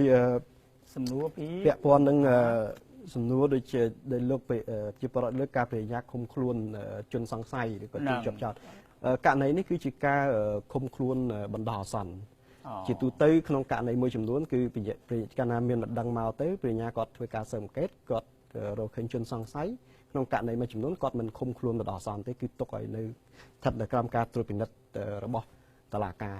ក៏ប៉ុន្តែសម្រាប់ករណីមួយចំនួនទៀតគឺថាมันអាចទុកនៅក្រៅឃុំបានទេទី1បើសិនជាទុកនៅក្រៅឃុំវាអាចប៉ះពាល់ដល់ដំណើរការនៃការស៊ើបអង្កេតទី2បើទុកនៅក្រៅឃុំវាអាចជននឹងមានឱកាសក្នុងការដាក់សម្ពាធទៅលើសាក្សីដទៃទៀតឬក៏បំផ្លាញភស្តុតាងឬក៏ប្រព្រឹត្តនៅអំពើមិនប្រក្រតីផ្សេងៗទៀតអញ្ចឹងច្បាប់បានកំណត់ទៅតើលក្ខខណ្ឌណាខ្លះដែលត្រូវឃុំខ្លួនបណ្ដោះអាសន្នហើយលក្ខខណ្ឌណាខ្លះដែលមិនត្រូវឃុំខ្លួនហើយដាក់នៅក្រៅឃុំបណ្ដោះអាសន្នអានេះគឺយើងធ្វើនេះគឺថាដើម្បីជាថែរក្សាសណ្ដាប់ធ្នាប់សន្តិសុខនិងសុវត្ថិភាពសង្គមឥឡូវសួរថាបើសិនបើឃុំខ្លួនគាត់ហើយស្រាប់តែដំណើរការនីតិវិធីទៅរកទៅគឺថាគាត់អត់ជាជនមួយដែលអត់មានពិរុទ្ធទេភាសាច្បាប់ថាពិរុទ្ធបានថាអត់មានកំហុសអត់មានការពាក់ព័ន្ធអីទេគឺធ្វើការដោះលែងគាត់ទៅវិញតើបរិញ្ញានេះគឺថាទទួលខុសត្រូវក្នុងការឃុំខ្លួនរបស់គាត់ទេហើយគាត់គួរតែទទួលសំណងអីដែរឬក៏អត់នៅក្នុងច្បាប់យើងបច្ចុប្បន្ននេះគឺមិនមានកំណត់ពីបញ្ហានេះទេគឺថាការដែលឃុំខ្លួនគាត់ហ្នឹងគឺដើម្បីសុវត្ថិភាពសន្តិសុខសណ្ដាប់ធ្នាប់សង្គមហើយច្បាប់ក៏បានកំណត់ដែរថាដើម្បីឃុំខ្លួនគេបាននោះគឺថាលុះត្រាតែមានលក្ខខណ្ឌច្បាស់លាស់ណាស់គឺថាមិនមែនល្មមដើម្បីឃុំខ្លួនគេបានទេអញ្ចឹងទេបើសិនជាព្រះញ្ញានឹងគាត់ឃុំខ្លួនគេដោយមិនមានលក្ខខណ្ឌច្បាស់លាស់ព្រោះច្បាប់កំណត់ទៅដើម្បីឃុំខ្លួនបណ្ដោះអាសន្នលុះត្រាតែស្ថិតក្នុងស្ថានភាពបែបណាខ្លះគឺថាជននឹងអាចបង្កការគំរាមកំហែងដល់ជនដទៃបំផិតបំភ័យសាក្សីឬមួយក៏បំផ្លាញភស្តុតាងឬក៏ប្រព្រឹត្តបទល្មើសផ្សេងទៀតតែបើសិនមើលទៅជននឹងមិនមានលទ្ធភាពចូលទៅក្នុងលក្ខខណ្ឌទាំងអស់នេះទេហើយយើងឃុំខ្លួនគេអានឹងគឺថាវិញ្ញាណហ្នឹងក៏ប្រព្រឹត្តខុសទៅនឹងនីតិវិធីអញ្ចឹងទេអាចមានទណ្ឌកម្មឬក៏វិន័យខាងរដ្ឋបាលការត្រួតពិនិត្យនឹងត្រួតពិនិត្យយ៉ាងម៉េចអាយដាមដើម្បីនឹងឲ្យដឹងថាតើខាងចៅក្រមហ្នឹងគាត់មានគេហៅថាអនុវត្តទៅត្រឹមត្រូវទៅតាមនីតិវិធីដែលខាងច្បាប់បានកំណត់បាទវាធ្លាប់យើងធ្លាប់ឮអានេះមិនមែនថាយើងបន្ទោសចៅក្រមឬស្អីទេតែការដែលនិយាយមកថាវាអាចមានថាចៅក្រមខ្លះលោកមានគេហៅថាការគ្រួសារនិយមបាទពេលខ្លះហ្នឹងមិត្តភ័ក្តិនិយមបាទពេលខ្លះហ្នឹងមកចាំអញយកទៅឃុំឯងបាន 2-3 ថ្ងៃមើលអីចឹងកន្លែងហ្នឹងតើអាយដាមអាចថាមានចន្លោះណាឬក៏ផ្លូវណាដើម្បីនឹងគ្រប់គ្រងចៅក្រមឬក៏អ្នកមានអំណាចនៅក្នុងការឃុំខ្លួនពិរុទ្ធជនក្នុងពេលដែលគាត់សម្រេចដែលថាតាមអ្វីដែលជាចិត្តរបស់គាត់អីរបស់គាត់មានទោសទណ្ឌអីទៀតបាទជាសំណួរមួយដ៏ល្អដែរជាទូទៅគឺថាអំណាចតុលាការនេះគឺគាត់ជាអំណាចឯករាជ្យដែលมันអាចមាននរណាទៅជ្រៀតជ្រែកឬគ្រាន់ឬក៏ដាក់សម្ពាធអីទៅលើគាត់បានទេការដូចជាសំណួរដែលលើកឡើងការឃុំខ្លួនគឺគាត់ត្រូវឃុំខ្លួនទៅតាមច្បាប់កំណត់ណាហើយគាត់ត្រូវតែធ្វើដើម្បីជាប្រយោជន៍ដល់សាធារណជនឬក៏ប្រយោជន៍សង្គមមិនមែនដើម្បីប្រយោជន៍បុគ្គលឬក៏ប្រយោជន៍ខ្លួនរបស់គាត់ទេក៏ប៉ុន្តែទោះបីជាគាត់ឯករាជ្យអញ្ចឹងក៏ដោយមានអំណាចឆន្ទៈសិទ្ធិមិនមែនបានន័យថាគាត់ចង់ធ្វើឲ្យបានស្រេចតែចិត្តនោះទេចង់ឃុំនរណាក៏បានចង់ដោះនរណាក៏បាននោះទេគឺយើងមានយន្តការត្រួតពិនិត្យរបស់គាត់ត្រួតពិនិត្យទៅលើការងាររបស់គាត់ដែរអញ្ចឹងបានតែយើងធ្វើច្បាប់3ដែលក្រសួងយុទ្ធសាស្ត្របានធ្វើតាក់ទងដល់ការរៀបចំនិងការប្រព្រឹត្តទៅនៃឧត្តមប្រវត្តិអង្គចក្រមគឺដើម្បីធានាគឺត្រួតពិនិត្យទៅលើយន្តការហ្នឹងដើម្បីធានាថាចៅក្រមនិងព្រះញ្ញាមន្ត្រីតុលាការរបស់យើងអនុវត្តទូនទីភេកវាខ្លួនទៅតាមបញ្ញត្តិច្បាប់ដែលបានកំណត់អញ្ចឹងទេប្រសិនបើគាត់ធ្វើខុសទៅនឹងនីតិវិធីគាត់មិនបានអនុវត្តតាមបញ្ញត្តិច្បាប់បានគ្រប់គ្រាន់ទេគាត់ធ្វើដោយផលប្រយោជន៍ផ្ទាល់ខ្លួនឬក៏បកពួកឬមួយក្រុមណាមួយឬមួយក៏ប្រយោជន៍បុគ្គល ណាមួយយើងមិនដឹងទេអាហ្នឹងគឺថាមានយន្តការពិន័យទោសទណ្ឌសម្រាប់មន្ត្រីតុលាការដែលជាចៅក្រមនៅពេលញ៉ាំប្រព្រឹត្តខុសអញ្ចឹងទេក្នុងករណីដែលសាធារណជនគាត់គិតថាការឃុំខ្លួននឹងមានភាពមិនប្រក្រតីឬមួយក៏ឬមួយការដោះលែងឬមួយការដាក់ទោសនឹងវាដូចជាមិនសមហេតុផលណាតិចពេកឬមួយជននឹងមិនគួរដោះទេឬជននេះមិនគួរឃុំទេបើជាឃុំគាត់អាចប្តឹងមកក្រសួងយុទ្ធភ័ពពីព្រោះក្រសួងក្រសួងយុទ្ធភ័ពមានក្រុមយន្តការអធិការកិច្ចដែលយើងធ្វើអធិការកិច្ចបឋមហើយអធិការកិច្ចបឋមនេះនឹងជំនួយផ្ទាល់ទៅដល់អធិការកិច្ចរបស់ឧត្តមក្រុមប្រឹក្សាអង្គក្រមពីព្រោះថាឧត្តមក្រុមប្រឹក្សាអង្គក្រមក៏មានក្រុមអធិការកិច្ចមួយដែរក៏ប៉ុន្តែក្រសួងយុទ្ធភ័ពក្រុមអធិការកិច្ចរបស់ក្រសួងយុទ្ធភ័ពនេះនៅពេលដែលធ្វើការស៊ើបអង្កេតបានលទ្ធផលមកហើយមិនមែនផ្អែកលើលទ្ធផលទៅដាក់ទណ្ឌកម្មទោសទណ្ឌទៅលើចៅក្រមនៅពេលទាំងអស់នោះទេពីព្រោះក្រសួងធម្មជាអំណាចនីតិប្រតិបត្តិมันអាចទៅលូកលាន់កិច្ចការផ្ទៃក្នុងដំណើរការនីតិវិធីរបស់តុលាការបានទេអញ្ចឹងទេក្រសួងយុទ្ធភ័ពអាចធ្វើការស៊ើបអង្កេតបានលទ្ធផលជាបឋមនឹងធ្វើការរាយការណ៍ជូនទៅឧត្តមក្រុមប្រឹក្សាអង្គក្រមអញ្ចឹងទេឧត្តមក្រុមអង្គក្រមគាត់នឹងអាចធ្វើការស៊ើបអង្កេតបន្ថែមទៀតប្រសិនបើគាត់រកឃើញមានថាកំហុសមែនអាហ្នឹងគាត់នឹងសម្រេចពីទោសវិន័យទោសទណ្ឌទៅតាមកំហុសដែលមន្ត្រីតុលាការវាប្រើគេហៅនីតិវិធីនឹងវាវែងពេកទេធ្វើឲ្យជួនកាលនឹងប្រជាពលរដ្ឋរបស់យើងលោកធុញទ្រាន់លោកថាអូយតោះបានហើយអូតោះបាច់រករឿងអីតទៅទៀតទេពីព្រោះគេអ្នកច្បាប់ផងគេស្អីផងឲ្យតម្រាំដល់ឧត្តមក្រុមប្រឹក្សាអង្គចក្រមឯហ្នឹងគាត់វាប្រើពេលវេលាច្រើនពេកអីចឹងទៅតើវាអាហ្នឹងគឺគួរតែគឺយ៉ាងម៉េចដើម្បីឲ្យភាពងាយស្រួលដល់ពួកគាត់ដើម្បីនឹងរកវែកមុខអ្នកដែលមានគេហៅថាប្រើនៅអំណាចរបស់ខ្លួនដែលខ្លួនមាននៅពេលបច្ចុប្បន្ននេះបាទជាសំណួរដ៏ល្អយន្តការដែលយើងកំណត់ក្នុងច្បាប់នេះគឺថាយើងកំណត់ជាយន្តការជំរើសមិនមែនបានន័យថាគាត់ត្រូវតែមកក្រសួងយុទ្ធភ័ពនោះទេគាត់អាចប្តឹងផ្ទាល់ទៅឧត្តមក្រុមប្រឹក្សាអង្គចក្រមក៏បានណាហើយបន្ទាប់មកបានឧត្តមក្រុមអង្គចក្រមគាត់អាចពឹងផ្អែកទៅលើក្រសួងយុទ្ធភ័ពដែលជាក្រសួងជំនាញធ្វើការគ្រប់គ្រងផ្ទាល់ទៅលើវិស័យយុទ្ធភ័ពធ្វើអធិការកិច្ចបឋមជូនគាត់ដើម្បីផ្ដល់ជាព័ត៌មានជាមូលដ្ឋានខ្លះសម្រាប់គាត់ឬមួយក៏សាធារណជនបើសិនជាគាត់មិនស្គាល់ថាឧត្តមក្រុមប្រឹក្សាអង្គចក្រមជាស្អីនៅកន្លែងណាធ្វើស្អីទេគាត់ស្គាល់តែក្រសួងយុទ្ធភ័ពគាត់មកក្រសួងយុទ្ធភ័ពមកក្រសួងយុទ្ធភ័ពនឹងដំណើរការនីតិវិធីនេះជូនគាត់អញ្ចឹងអានេះមិនមែនជានីតិវិធីដាក់បន្ទុកឬក៏ភាពស្កប់ស្ងាយឬក៏ចំណាយពេលក៏តែជាជំរើសសម្រាប់គាត់អាចរើសយកជំរើសមួយណាក៏បានដែរតាមការយល់ដឹងនិងការងាយស្រួលសម្រាប់គាត់យើងអត់មានផ្លូវផ្សេងណាក្រៅពីនឹងទេបាទយើងអត់មានផ្លូវផ្សេងទេពីព្រោះនីតិវិធីច្បាប់បាទมันអាចមានស្ថាប័នណាដែលអាចទៅជ្រៀតជ្រែកការងារផ្ទៃក្នុងឬក៏ការងារដំណើរការនីតិវិធីរបស់តុលាការបានទេវាជាអំណាចមួយឯករាជ្យដែលធានាដោយរដ្ឋធម្មនុញ្ញអញ្ចឹងមានតែឧត្តមក្រុមប្រឹក្សាចក្រមទេដែលអាចត្រួតពិនិត្យនៅដំណើរការហ្នឹងបានណាអញ្ចឹងយន្តការប្តឹងគឺប្តឹងទៅឧត្តមក្រុមប្រឹក្សាចក្រមក៏បានឬមួយក៏ប្តឹងមកក្រសួងយុទ្ធភ័ពក៏បានក្រសួងយុទ្ធភ័ពអាចធ្វើអធិការកិច្ចបឋមដែលជាមូលដ្ឋានសម្រាប់ឧត្តមក្រុមប្រឹក្សាអង្គចក្រមបាទភ្ជាប់ជាមួយនឹងសំណួរកញ្ញាជីមីបានទទួលពីអ្នករាជធានីភ្នំពេញថាច្បាប់ធ្វើកំណែតម្រង់នឹងល្អហើយក៏តែគាត់ថាអនុវត្តទៅលើតែអ្នកដែលស្លូតត្រង់ហើយដោយសារជាទូទៅឃើញថាអ្នកមានអំណាចឬក៏អ្នកមានទុនធានអ្នកមានលុយច្រើនតែមិនជួបប្រទះនៅបញ្ហាផ្លូវច្បាប់ទេបាទជាសំណួរមួយដ៏ល្អដែលខ្ញុំឧស្សាហ៍លើពីសាធារណជនគឺថាច្បាប់យើងអនុវត្តមិនស្មើភាពគ្នាត្រឹមត្រូវអនុវត្តទៅលើអ្នកក្រហើយអ្នកមានគឺមិនអនុវត្តទេពិតល្មើសមិនទទួលទោសគេទទួលទោសទៅអ្នកក្រដែលឃើញអ្នកមានយកគុកគាត់ថាអញ្ចឹងបាទជាទូទៅគឺថាបញ្ហានេះខ្ញុំទទួលស្គាល់ថាអាចកើតមានមួយចំនួនមែនដោយសារភាពមិនប្រក្រតីឬក៏កង្វះខាតវិជ្ជាជីវៈសិលធម៌និងគុណធម៌វិជ្ជាជីវៈក្នុងការងាររបស់មន្ត្រីអនុវត្តច្បាប់របស់យើងក៏ប៉ុន្តែមិនមែនជាទូទៅទាំងអស់ដូច្នេះនោះទេពីព្រោះថាច្បាប់យើងរៀបមកគឺសម្រាប់ទាំងអស់គ្នាពីព្រោះច្បាប់គោលការណ៍ច្បាប់គឺថាផ្អែកលើគោលការណ៍ទូទៅនៃច្បាប់ហ្នឹងគឺថាអនុវត្តទាំងអស់គ្នាដោយមិនមានការលើកលែងដោយមិនកំណត់ថាអ្នកមានអ្នកក្រពណ៌សម្បុរឬក៏ឋានៈអីនោះទេឲ្យតែប្រព្រឹត្តល្មើសគឺទទួលទោសតាមច្បាប់ដូចគ្នាប៉ុន្តែសាធារណជនរបស់យើងគាត់ឃើញថាពេលខ្លះច្បាប់អនុវត្តតែចំពោះអ្នកក្រហើយមិនអនុវត្តចំពោះអ្នកមានក៏ប៉ុន្តែពេលខ្លះគឺមិនប្រកាសថាអ្នកក្រហ្នឹងគាត់មិនបានប្រព្រឹត្តល្មើសទៅនឹងច្បាប់ហើយអ្នកមានហ្នឹងសិតតែប្រព្រឹត្តល្មើសសិតតែប្រព្រឹត្តខុសទៅនឹងច្បាប់នោះទេជួនកាលនៅពេលដែលរឿងក្តីទៅដល់តុលាការរវាងអ្នកមាននិងអ្នកក្រមួយទៅគាត់ក្នុងទស្សនៈសាធារណជនរបស់យើងនៅពេលដែលមានវិវាទរវាងអ្នកមានអ្នកក្រក្នុងទស្សនៈគាត់គិតថាអ្នកមានហ្នឹងគឺខុសរួចទៅហើយអានេះជាទស្សនៈផ្នត់គំនិតក្នុងសង្គមរបស់យើងតែគាត់អត់បានវែកញែកទិដ្ឋភាពផ្លូវច្បាប់និងភ័ស្តុតាងដែលមានជាក់ស្ដែងនរណាជាអ្នកត្រូវពិតប្រាកដហើយនរណាជាអ្នកខុសពិតប្រាកដទេជាទូទៅឧទាហរណ៍ដូចជាមានគ្រោះថ្នាក់ចរាចរណ៍អីកើតឡើងរវាងឡានទំនើបជាមួយនឹង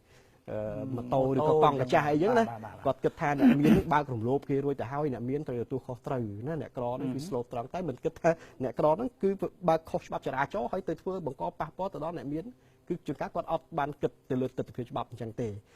េដល់ពេលដែលវិវាទទៅដល់តុលាការហ្នឹងពេលខ្លះអ្នកមានគាត់ឈ្នះមែនដោយសារតែគាត់មិនមានពិរុទ្ធដោយសារតែគាត់មិនបានធ្វើទៅនៅល្មើសទៅនឹងច្បាប់ហើយបើត្រឹមត្រូវតាមច្បាប់ចរាចរណ៍បើត្រឹមត្រូវតាមច្បាប់អញ្ចឹងទេខ្ញុំគិតថានៅពេលដែលយើងធ្វើការវិនិច្ឆ័យទៅលើស្ថានភាពណាមួយគួរកុំយកមនោសញ្ចេតនាឬមួយក៏ផ្លូវចិត្តគឺត្រូវស្វែងយល់ពីទស្សនវិជ្ជាច្បាប់បាទទម្លាប់ឬក៏ទៅស្វែងយល់ពីទស្សនវិជ្ជាច្បាប់ថាតើកុំគិតថាអ្នកនឹងអ្នកមានអ្នកក្រអ្នកនឹងមកពីបកណាបកណីឬក៏ក្រុមណាគួរគិតថាតើអ្នកនឹងបានប្រព្រឹត្តល្មើសទៅនឹងច្បាប់ឬក៏អត់ហើយច្បាប់នឹងគេបានចែងថាម៉េចអញ្ចឹងហើយបានជាយើងទាមទារឲ្យសាធារណជនរបស់យើងស្វែងយល់ពីច្បាប់ឲ្យបានច្បាស់លាស់ហើយជាជាងប្រើមនោចេតនាអារម្មណ៍ទម្លាប់ក្នុងការធ្វើការវិនិច្ឆ័យគឺទៅប្រើទស្សនវិជ្ជាហើយនឹងច្បាប់ដើម្បីធ្វើកំណត់ថានរណាត្រូវនរណាខុសហើយក្នុងនេះគឺថាតុលាការគាត់វិនិច្ឆ័យឲ្យអ្នកនេះត្រូវអ្នកនេះខុសអញ្ចឹងដើម្បីដឹងថាតុលាការនឹងវិនិច្ឆ័យខុសឬក៏ទៅគឺតែយើងយល់ដឹងពីច្បាប់ណាថាតើតុលាការនេះគាត់វិនិច្ឆ័យនេះទៅមានមធ្យោបាយណាដែលពេលដែលការវិនិច្ឆ័យឬការបកស្រាយនឹងធ្វើឲ្យហៅថាដឹងឮអ្នកសារព័ត៌មាននឹងដឹងឮឬមួយក៏ប្រជាពលរដ្ឋនឹងដឹងឮថាការបកស្រាយនឹងចេះដើម្បីឲ្យគាត់បានជាសាក្សីឬមួយក៏ជាគេហៅថាអូគេនិយាយនេះត្រូវហើយផ្លូវច្បាប់គេទៅអញ្ចឹងមានវិធីនឹងទេទៀតបាទនេះជាយន្តការមួយតកតដល់គោលនយោបាយនៃការកែតម្រង់របស់យើងគឺថាពីមុនមកគឺថាតុលាការព្រះញ្ញាគឺថាគាត់ឯករាជ្យហើយគាត់ទៅតែរក្សានៅការសម្ងាត់វិជ្ជាជីវៈរបស់គាត់អញ្ចឹងសួរគាត់អត់បានទេសារព័ត៌មានទៅសួរគាត់ក៏មិនបានគឺថាគេថា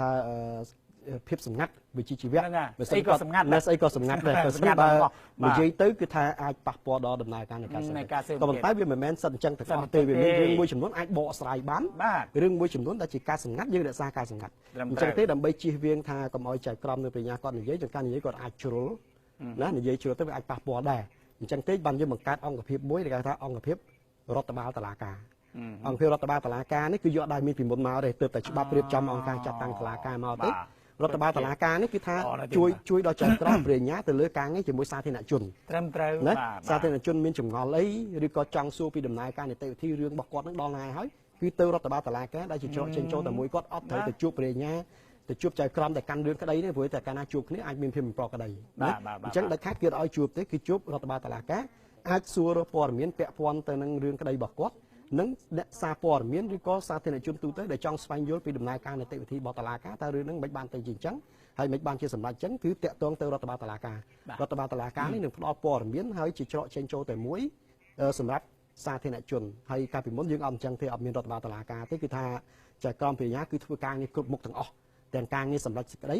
ទាំងការងាររដ្ឋបាលទាំងការងារសាធារណជនទាំងការងារហិរញ្ញវត្ថុក៏ប៉ុន្តែឥឡូវគឺថារដ្ឋបាលតុលាការនេះជាអង្គភាពថ្មីតាមគោលនយោបាយកែតម្រង់គឺជួយតុលាការចៅក្រមព្រះញ្ញាលើការងាររដ្ឋបាលហិរញ្ញវត្ថុនិងតំណែងតំណងសាធារណៈអញ្ចឹងព្រះញ្ញាតុលាការគឺគាត់គិតតែរឿងសម្រាប់សេចក្តីតែថាធ្វើម៉េចឲ្យត្រឹមត្រូវតាមបញ្ញត្តិច្បាប់ហើយរក្សាការសម្ងាត់វិជ្ជាជីវៈរបស់ខ្លួនឲ្យបានបាទអរគុណហើយដល់សំណួរចុងក្រោយរបស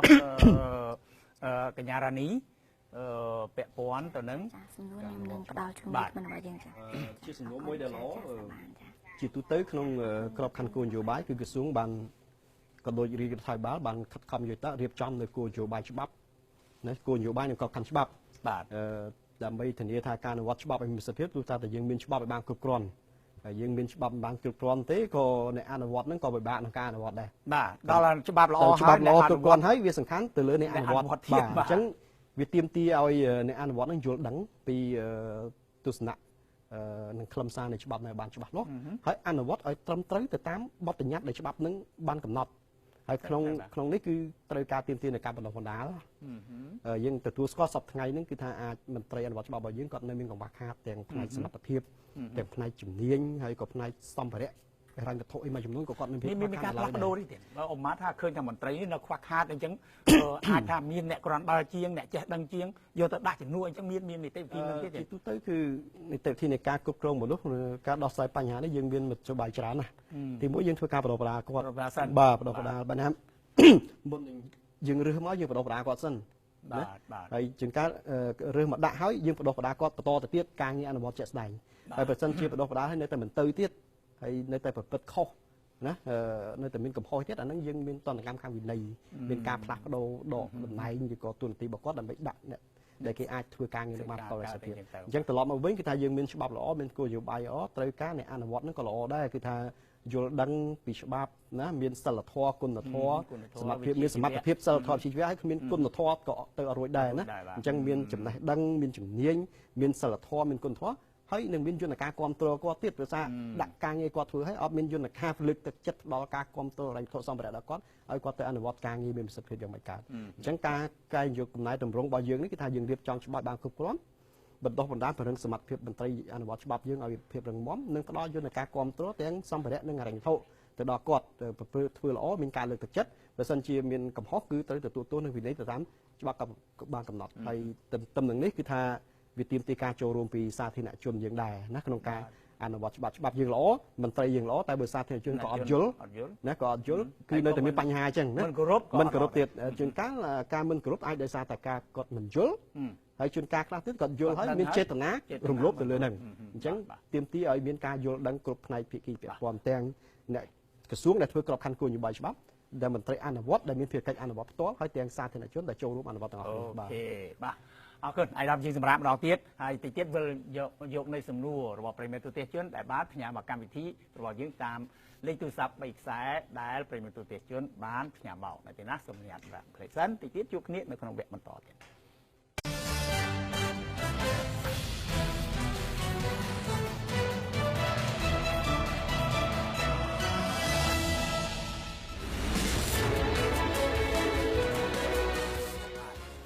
ប្រិមិត្តទូទេសជនកម្មវិធីរបស់យើងសូមថ្លែងអំណរគុណយ៉ាងជ្រាលជ្រៅចំពោះការចូលរួមរបស់ប្រិមិត្តទូទេសជនរាល់សំណួររបស់ប្រិមិត្តទូទេសជនដែលបានផ្ញើមកកម្មវិធីរបស់យើងតាមរយៈលេខទូរស័ព្ទ3ខ្សែនេះពិតជាមានសារៈប្រយោជន៍សំខាន់សម្រាប់ប្រជាពលរដ្ឋរបស់យើងប្រិមិត្តទូទេសជនរបស់យើងទូទាំងប្រទេសទៀតទូទាំងប្រទេសហើយអ្វីដែលយើងបានស្ដាប់អ្នកនាំពាក្យរបស់ក្រសួងយុទ្ធភ័ពអាយដាមចិនម៉ាលីនលោកបានលើកឡើងនៅជំរាបជូននេះពិតជាគ្រប់គ្នាត្រូវរស់នៅក្រោមដំបូលច្បាប់របស់ព្រះរាជាណាចក្រកម្ពុជាទាំងអស់បាទយើងផ្ដល់ឱកាសនេះជូនដល់ភ្នាក់ងាររបស់យើងនៅឯតំបន់ពីយប់គឺលោកឡៃលីធ្វើសេចក្តីរាយការណ៍ក៏ដូចជាផ្ដល់នៅសំណុំពរពីប្រិយមិត្តទេសជននៅតំបន់នោះអាឡូលោកឡៃលីបាទសូមគោរពលោកនាយកហើយសូមគោរពឯកឧត្តមពីក្មិនប្រចាំ PNN ដែលពិសេសទស្សនិកជនដែលកំពុងទស្សនាព័ត៌មានផ្នែកផ្លូវច្បាប់នៅ PNN បាទបាទអរគុណលោកឡៃលីមានសំណួរអ្វីពីប្រិមិត្តយើងផ្ញើតាមលោកឡៃលីមកកម្មវិធីរបស់យើងលោកឡៃលីបាទអរគុណលោកនាយកដោយទស្សនិកជនបានជ្រាបហើយមួយរយៈនេះមានករណីកើតចោរកម្មជាបន្តបន្ទាប់តាមបណ្ដាខេត្តនៅតាមព្រំដែនក៏ដូចជាខេត្តផ្សេងៗនៅក្នុងនោះពួកគាត់បានតាមដានយល់នៅសភាពការនៃការបង្ក្រាបហើយពួកគាត់បានមានចម្ងល់លើកឡើងជាច្រើនទៅតាមតុខ្វេពិសេសលោកបដោតទៅលើករណីពីរថជនដែលចាប់បានកន្លងមកស្រាប់តែមានវត្តមានមកបង្ហាញមុខនៅប្រព្រឹត្តបទល្មើសថ្មីបន្ថែមទៀតដែលសមត្ថកិច្ចចាប់បានបន្តហើយពួកគាត់ចង់បានការបកស្រាយពីឯកឧត្តមពីក្មិនក្នុង PNN ដើម្បីពួកគាត់បានជ្រាបលោកយុបាទមានចង់សំណួររបស់គាត់ថាឧទាហរណ៍ថាចោលចាប់ទៅជាប់ពន្ធនាគារហើយមិនទាន់ភ្លេចមុខផងចេញមកទៀតហើយអញ្ចឹងណាមកធ្វើរឿងយកធ្វើធ្វើប្លន់ទៀតប្លន់ទៀតណាបាទពិសេសជាក់ស្ដែងនៅបាត់ដំបងលោកនាយកថាចោលប្លន់ហ្នឹងពេលដែល PNN ផ្សាយហើយហ្នឹងមកដល់ប៉ុលប៉ែវិញស្រាប់សមត្ថកិច្ចនៅប៉ុលប៉ែប្រាប់ថាមុខហ្នឹងគាត់ធ្លាប់ចាប់ប្រព្រឹត្តបទល្មើសនៅប៉ុលប៉ែឆ្នាំ2006ស្រាប់ឥឡូវទៅប្រព្រឹត្តបទល្មើសនៅបាត់ដំបងទៀតបាទជាក់ស្ដែងតែម្ដងបាទអរគុណបាទអរគុណលោកឡៃលីចឹងជូនសំណួរទៅអាយដាមដើម្បីជម្រាបជូនប្រិមិត្តទូទាំងជនរបស់យើងតិចទៀតបាទសូមអរគុណសម្រាប់សំណួរដ៏ល្អនេះជាក្តីកង្វល់របស់សាធារណជនយើងដែលបានលើកឡើងគឺខ្ញុំក៏បានលើច្រើនហើយថាអ្នកប្រព្រឹត្តបទល្មើសហ្នឹងគឺសិតតែមុខដដែលហើយសិតតែអ្នកធ្លាប់ចាប់ពីមុនមកបាទអញ្ចឹងទេករណីនេះគឺថាទស្សនៈនេះវាអាចកើតមានមែនក៏ប៉ុន្តែមិនប្រកាសថាត្រឹមត្រូវដោយអ្វីដែលការគិតរបស់គាត់ទាំងអស់នោះទេទីមួយខ្ញុំសូមលើកឧទាហរណ៍ថាទីមួយកត្តាដែលគាត់ថាមុខដដែលឬក៏ធ្លាប់ចាប់ពីមុនហើយមកប្រព្រឹត្តបទល្មើសទៀតជួនកាលគឺថាជននោះដូចជាខ្ញុំធ្លាប់បានលើកពីដើមមកអញ្ចឹងគឺថានៅពេលដែលប៉ូលីសចាប់មកហើយផ្សព្វផ្សាយធ្វើការផ្សព្វផ្សាយតាមសារព័ត៌មានក៏ប៉ុន្តែមិនប្រកបថានៅនឹងគឺជាជនល្មើសនៅឡើយនោះទេគឺត្រូវតែគាត់តែជាជនសង្ស័យ តែប៉ុណ្្នឹងឯងហើយនៅពេលដែលដំណើរការទៅដល់នីតិវិធីតុលាការគឺយើងរកឃើញមិនមានភ័ស្តុតាងច្បាស់លាស់ឬក៏មិនមានពិរុទ្ធគ្រប់គ្រាន់មិនមានស្ថានបន្ទុកក្នុងការដាក់ទោសទណ្ឌគេយើងធ្វើការដោះលែងអញ្ចឹងទេនៅពេលនេះដោះលែងទៅស្រាប់តែគាត់ទៅប្រព្រឹត្តល្មើសនៅកន្លែងណាមួយទៀតហើយចាប់គាត់មកសាធារណជនប៉ូលីសថាអាហ្នឹងអញធ្លាប់ចាប់ម្ដងហើយសាធារណជនហ្នឹងធ្លាប់ឃើញតាមសារព័ត៌មានមិនក៏មកប្រព្រឹត្តបទល្មើសទៀតជួនកាលវាប៉ូលីសចាប់ទៅហើយតែពេលខ្លះហ្នឹងគាត់ថាគេបានផ្ដន់ទោសថាសម្រាប់ឲ្យជាប់ពន្ធនាគារប្រហែលឆ្នាំតែវាអត់បានឧបមាថា2ឆ្នាំតែមិនទាន់បាន3ខែល្អផងស្រាប់តែមានករណីប្លន់ហើយមុខដដែលនឹងទៀតមានទេករណីហ្នឹងអាចចូលករណីដែលខ្ញុំអាចលើកហ្នឹងវាមាននៅក្នុងករណីហ្នឹងដែរគេថាទី1គឺថាប៉ូលីសចាប់ហើយយើងសន្មតថាគ្នាមានទោសតាមពិតរត់ទៅវាអត់មានទោសតែពេលគ្នាទៅព្រឹត្តបទល្មើសនៅកន្លែងផ្សេងទៀតដែលអាចវិនិច្ឆ័យដែលអាចស្រាវជ្រាវដើម្បីរកថាតើវាមានទោសពិតប្រាកដឬអត់ជាទូទៅអានេះគឺថាមិនកំណត់ទេគឺថាតុលាការចោទប្រកាន់ហើយដំណើរការនីតិវិធីហ្នឹងគឺថាអាចធ្វើជារហូតទៅបានអាចជាប់ពន្ធនាគារ3ខែទៅរកឃើញថាក្នុងជាទូទៅក្នុងការឃុំខ្លួនដល់អសន្នហ្នឹងគឺ6ខែទេណា6ខែឃុំខ្លួនដល់អសន្នបាទអញ្ចឹងទេគឺទៅដោះលែងគេទៅវិញកាលណាយើងរកឃើញมันមានភ័ស្តុតាងដាក់បន្ទុកអញ្ចឹងហ្នឹងអាចទៅព្រឹត្តបទល្មើសផ្សេងទៀតបានក្នុងករណីមួយទៀតអ្នកហ្នឹងគាត់បានទទួលទោសហ្នឹងគឺចាប់សពគ្រប់អស់ហើយគឺថាចាប់តាំងពី4-5 ឆ្នាំមុនអញ្ចឹងទៅហើយគាត់ជាប់ទោស2ឆ្នាំណាហើយគាត់ទទួលទោសក្នុងពន្ធនាគារគាត់ចេញទៅវិញគាត់មិនកែប្រែខ្លួនគាត់ទៅប្រព្រឹត្តបទល្មើសផ្សេងទៀតអញ្ចឹងជួនកាលក្នុងអារម្មណ៍សាធារណជនក្នុងអារម្មណ៍ប៉ូលីសថានេះដដែលធ្លាប់ជាប់គុកហើយចេញមកប្រព្រឹត្តបទល្មើសក៏ប៉ុន្តែក៏នៅអាចមានករណីមួយចំនួនទៀតគឺថាដែលលើកឡើងថាគាត់ជាប់គុកប្រហែល10ឆ្នាំហើយស្រាប់តែបានទៅត្រឹមតែ3ឆ្នាំឬក៏5ឆ្នាំគាត់ចេញទៅវិញហើយស្រាប់តែប្រព្រឹត្តបទល្មើសនឹងផ្សេងទៀតអានេះវាករណីពាក់ព័ន្ធនឹងករណីនៃការលើកលែងទោសហើយនឹងបន្ធូរបន្ថយទោសពីព្រោះថាតនដិតគឺគាត់ច្បាប់មិនត្រូវតែកំណត់ថាគាត់ត្រូវតែជាប់រហូតដល់អតិបរមាដែលយើងកំណត់ថា10ឆ្នាំត្រូវតែនៅដល់10ឆ្នាំទេច្បាប់បានផ្ដល់ឱកាសកាលណាអ្នកជាប់ពន្ធនាគារមានការកែប្រែខ្លួនណាមានឆន្ទៈក្នុងការសមារណកម្មចូលក្នុងសង្គមវិញខ្លាយទៅជាពលរដ្ឋល្អគឺយើងផ្ដល់ឱកាសតាមរយៈយន្តការនៃការលើកលែងទោសបន្ធូរបន្ថយទោសពីព្រោះថាយន្តការពន្ធនាគារមិនមែនត្រឹមតែដាក់ឃុំទោសទណ្ឌប៉ុណ្ណឹងទេគឺធ្វើការអប់រំកែប្រែអញ្ចឹងប្រសិនបើយើងវិតម្លៃថាគាត់អាចខ្លាយទៅជាមនុស្សល្អក្នុងសង្គមធ្វើការកែប្រែយើងនឹងបន្ធូរបន្ថយដល់គាត់ហើយធ្វើការដោះលែងហើយយន្តការនេះគឺថាយើងយន្តការលើកលែងទោសបន្ធូរបន្ថយទោសយើងអនុវត្ត3ដងក្នុងរយៈពេល1ឆ្នាំគឺនៅក្នុងពិធីបុណ្យអុំទូកបុណ្យចូលឆ្នាំហើយនឹងពិសាខបូជាគឺថាយើងធ្វើការវិតម្លៃដោយគណៈកម្មការតាំងពីថ្នាក់ខេត្តរហូតដល់ថ្នាក់ជាតិដើម្បីធ្វើការបន្ធូរបន្ថយនិងដោះលែងអ្នកខ្លះទៅគាត់បន្ធូរបន្ថយទៅអ្នកខ្លះគាត់ធ្វើការដោះលែងទៅតាមលក្ខខណ្ឌផ្សេងគ្នាអញ្ចឹងទេអ្នកខ្លះគាត់ធ្វើការដោះលែងទៅគាត់មិនបានធ្វើការកែប្រែខ្លួនអញ្ចឹងទេគាត់ទៅប្រព្រឹត្តបទល្មើសនឹងទៀតអញ្ចឹងបានធ្វើឲ្យសាធារណជនគាត់មានអារម្មណ៍ថាមុខដដែលអញ្ចឹងខ្ញុំសូមបែងចែកវាជា3នេះគឺថាមុខដដែលដែរមិនមែនដោយសារតែការអនុវត្តច្បាប់របស់យើងមិនបានគ្រប់ជ្រុងជ្រោយនោះទេជួនកាលការចាប់មកហើយក៏ប៉ុន្តែគាត់មិនមែនជាជនល្មើសពិតប្រាកដនោះទេស្វែងរកទៅវាអត់មានភ័ស្តុតាងណាទុកជួនកាលគាត់អនុវត្តទោសរួចហើយគាត់ចេញទៅវិញហើយជួនកាលទៀតគាត់ទៅចេញទៅវិញមុនចុងបញ្ចប់នៃការអនុវត្តទោសរបស់គាត់ដោយសារយន្តការនៃការលើកលែងទោសនិងបន្ធូរបន្ថយទោសអញ្ចឹងទេបានយើងរៀបចំប្រជុំយន្តការលើកលែងទោសបន្ធូរបន្ថយទោសធ្វើម៉េចថាធានាថាអ្នកដែលចេញទៅហើយនោះគឺកែប្រែខ្លួនកុំឲ្យទៅប្រព្រឹត្តបទល្មើសអីផ្សេងទៀតឬក៏ប្រព្រឹត្តបទល្មើសរឹតតែសាហាវជាងនឹងទៀតបាទអរគុណអាយដាមបាទយើងមាននៅប្រព័ន្ធ 3G របស់ក្រុមការងាររបស់យើងដែលនៅខាងក្រៅបន្ទប់ផ្សាយគេនៅតាមចំណុចផ្សេងៗនៅក្នុងព្រះរាជាណាចក្រកម្ពុជាជាពិសេសរាជធានីភ្នំពេញរបស់យើងលោករ៉េនរតនៈធ្វើសេចក្តីរាយការណ៍បាទជួបជាមួយនឹងភ្នាក់ងាររបស់យើងលោករ៉េនរតនៈបាទអាឡូលោករតនៈអាឡូជំរាបសួរលោកនាយកបាទអរគុណលោករតនៈកំពុងស្ថិតនៅកន្លែងណាលោករតនៈគណៈនេះបាទនៅថ្ងៃនេះយើងបានមកដល់ហាងមលុបមានជាទីដែលក្រុមសារព័ត៌មានគាត់ចូលចិត្តមកជួបជុំគ្នាពិសាកាហ្វេពិសាកាទៀវនៅហាងនេះបាទអូមលុបមានបាទមានអ្វីដែលជាសំណួរមានអ្វីដើម្បីរាយការណ៍ជូនប្រិមិត្តយើងតាមប្រព័ន្ធ 3G របស់យើងលោករតនៈអញ្ជើញបាទអរគុណច្រើនលោកនាយកហើយសូមជំរាបសួរអាយដាមចិនម៉ាលីនផងនៅថ្ងៃនេះដូចខ្ញុំបានបញ្ជាក់អញ្ចឹងខ្ញុំបានចុះមកដល់ទីតាំងមួយនៅក្បែរវិមានឯករាជ្យហើយក៏មានអ្នកសារព័ត៌មានមួយរូបគាត់ចង់ចូលរួមផ្ដល់មតិយោបល់និងសាកសួរជុំវិញវិស័យយុត្តិធម៌តាក់ទងទៅនឹងអ្នកសារព័ត៌មានផងដែរប៉ុន្តែមុននឹងចូលដល់គាត់ខ្ញុំបានទទួលយកការផ្ញើសំណួរពីនិស្សិតច្បាប់ម្នាក់ដែលគាត់សួរអំពីការវិវត្តនៃដំណើរការរៀបចំតុលាការការងារគាត់បានទទួលព័ត៌មានថាតុលាការការងារនឹងគ្រោងនឹងចេញជារូបរាងនៅឆ្នាំ2017គាត់ចង់ឲ្យ ខាងក្រសួងយុតិធម៌នឹងជួយផ្ដល់ព័ត៌មានតិចមើលថាតើមកដល់ហ្នឹងវាវិវត្តយ៉ាងម៉េចហើយរចនាសម្ព័ន្ធតុលាការហ្នឹងវាយ៉ាងម៉េចចៅក្រមអីយ៉ាងម៉េចចឹងទៅអញ្ចឹងអាយដាមអាចជួយផ្ដល់ព័ត៌មានបានគាត់ថាគាត់កំពុងមើលហើយនៅខាងឆ្វេងដៃខ្ញុំបាទនេះគឺលោកសមៀនលោកដែលជាអតីតអ្នកសារព័ត៌មានគឺគេហទំព័រ VOD ហើយបច្ចុប្បន្នលោកនៅកាសែតភ្នំពេញប៉ុស្តិ៍លោកក៏ចង់មានមតិយោបល់មួយចំនួនទាក់ទងទៅនឹងវិស័យយុតិធម៌បដោតទៅលើអ្នកសារព័ត៌មានផងដែរហើយយើងនឹងជួបជាមួយគាត់តែម្ដងមកជំរាបសួរលោកសមៀនបាទជំរាបសួរលោករតនាលោកសមៀនទាក់ទងទៅនឹងវិស័យយុតិធម៌នៅក្នុងកម្ពុជានិយាយឲ្យទូលំទូលាយហើយសម្រាប់អ្នកសារព័ត៌មានយើងបានន័យថាយុតិធម៌មានសម្រាប់មនុស្សគ្រប់រូបប៉ុន្តែមានយើងក៏ត្រូវតែមានយុតិធម៌ខ្លះដែរលោកយល់យ៉ាងដូចម្ដេចដែរចំពោះអាជីពអ្នកសារព័ត៌មានហើយនិងវិស័យយុតិធម៌នៅកម្ពុជាបាទ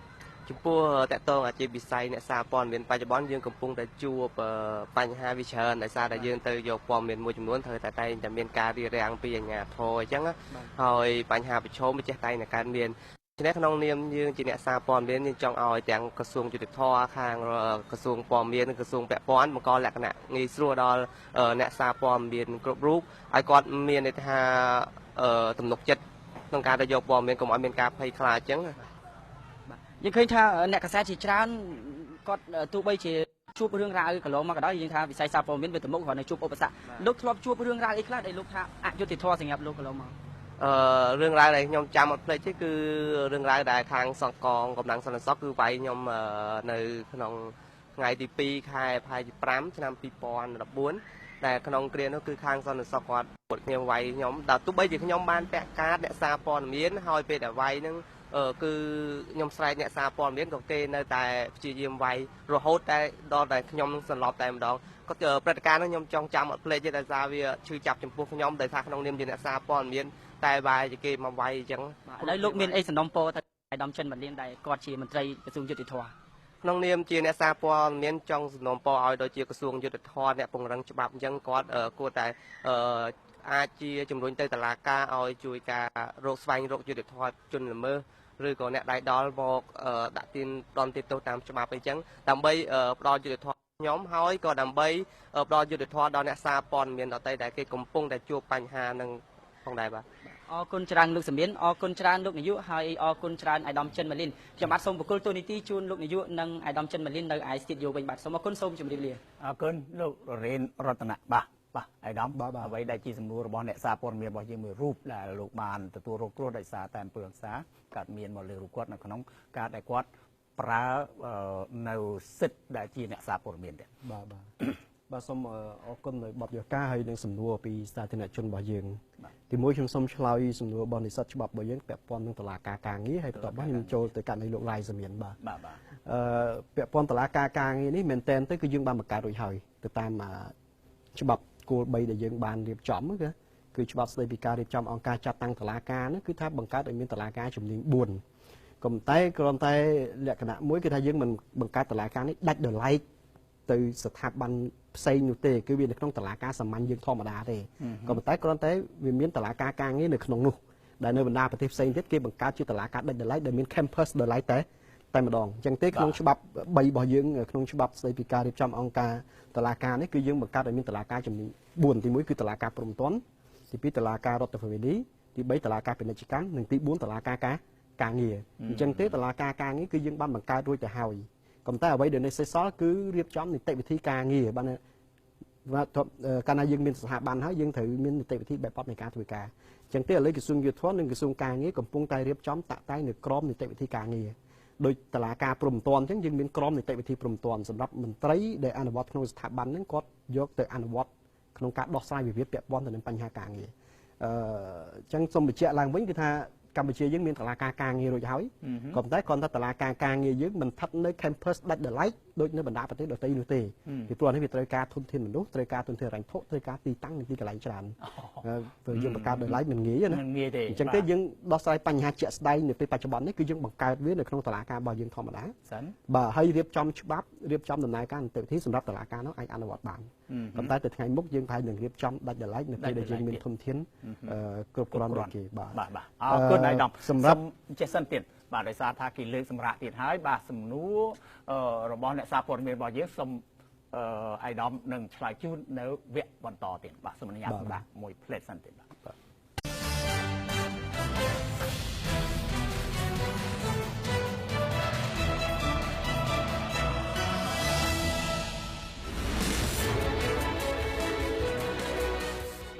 តិជនវគ្គនេះជាវគ្គបញ្ចប់បាទមុននឹង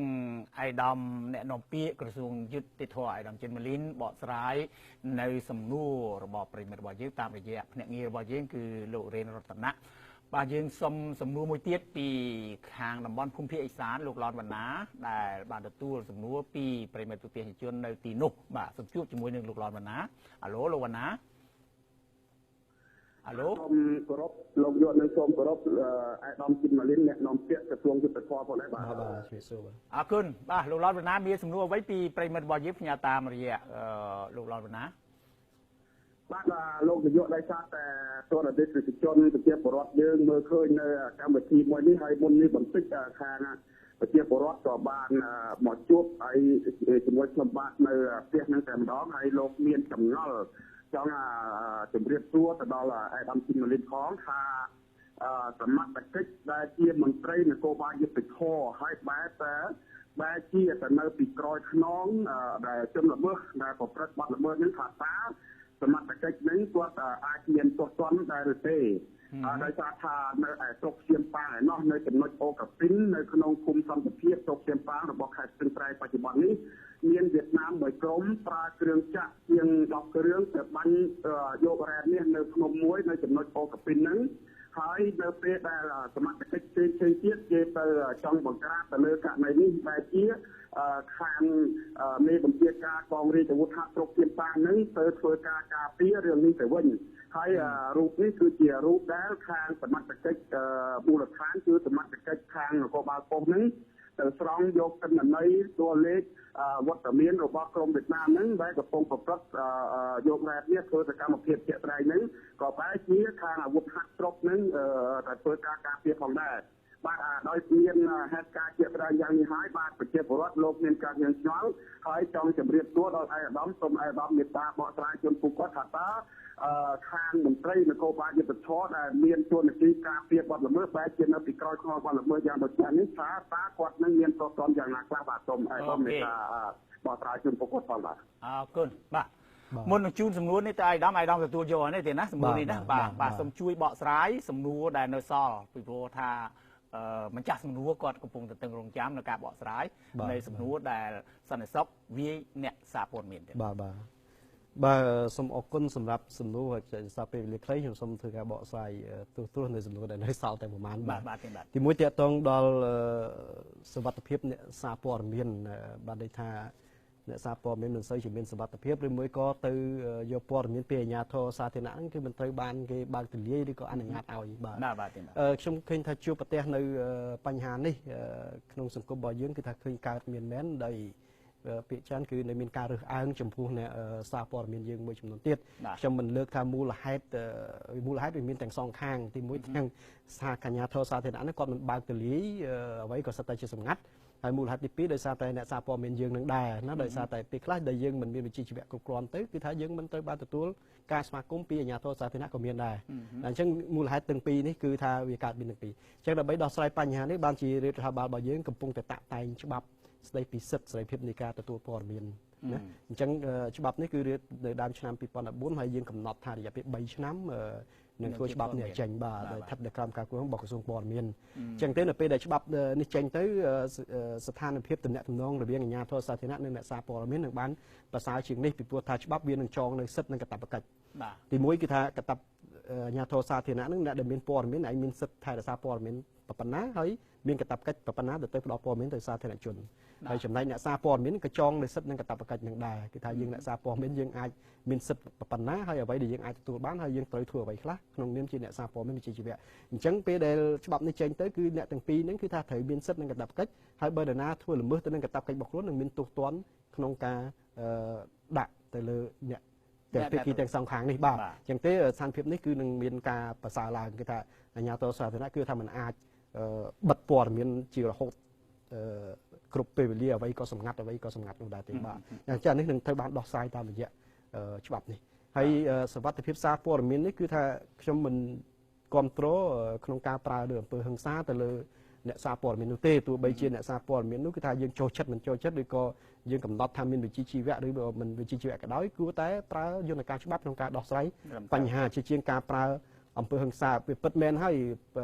សមត្ថភាពអ្នកសារពលរដ្ឋពេលខ្លះក៏កើតឡើងដោយសារតែវិជ្ជាជីវៈរបស់យើងដែរគឺថាយើងមិនបានបំពេញវិជ្ជាជីវៈរបស់យើងឲ្យមានភាពល្អគ្រប់គ្រាន់ភាពប្រជាក្រិតនិងការទទួលខុសត្រូវគ្រប់គ្រាន់ក៏វាអាចធ្វើឲ្យប៉ះពាល់ដល់សុខភាពរបស់យើងក៏ប៉ុន្តែទោះបីជាយ៉ាងណាក៏ដោយគឺខ្ញុំមិនគ្រប់គ្រងទេនៅការដែលប្រើនៅអំពើហិង្សាដើម្បីដោះស្រាយបញ្ហានេះគឺគួរតែប្រើនៅយន្តការច្បាប់ដូចជាករណីលោក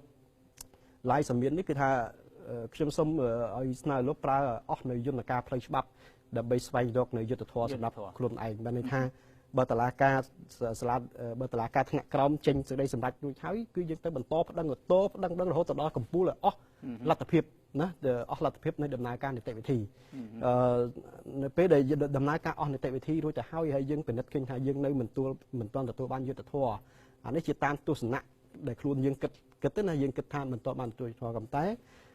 បើសិនមានភ័ស្តុតាងឬក៏បង្ហាញថាការមិនទទួលបានភាពយុត្តិធម៌ដោយសារតែភាពមិនប្រក្រតីនៅក្នុងប្រព័ន្ធយុត្តិធម៌នេះកន្លែងណាមួយ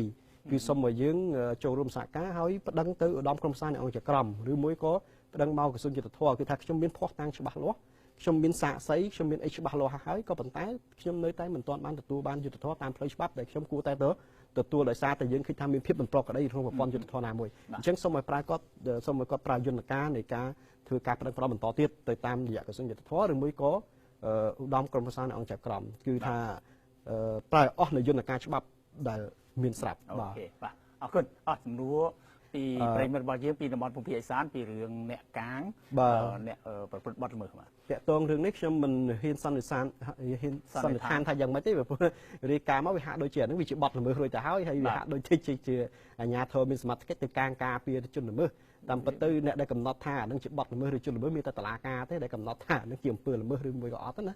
ក៏តែខ្ញុំមិនសន្និដ្ឋានចំពោះទស្សនវិជ្ជាជាក់ស្ដែងនេះទេក៏ប៉ុន្តែគឺថាបើសិនយើងគិតថាអាជីវកម្មនឹងជាអាជីវកម្មខុសច្បាប់ការជីករ៉ែការអីនឹងជាទង្វើខុសច្បាប់យើងគួរតែប្តឹងទៅខាងអាជ្ញាធរមានសមត្ថកិច្ចឬមួយក៏ក្រសួងរ៉ែនិងធម្មពលថាប្តឹងទៀតបាទសាធារណជន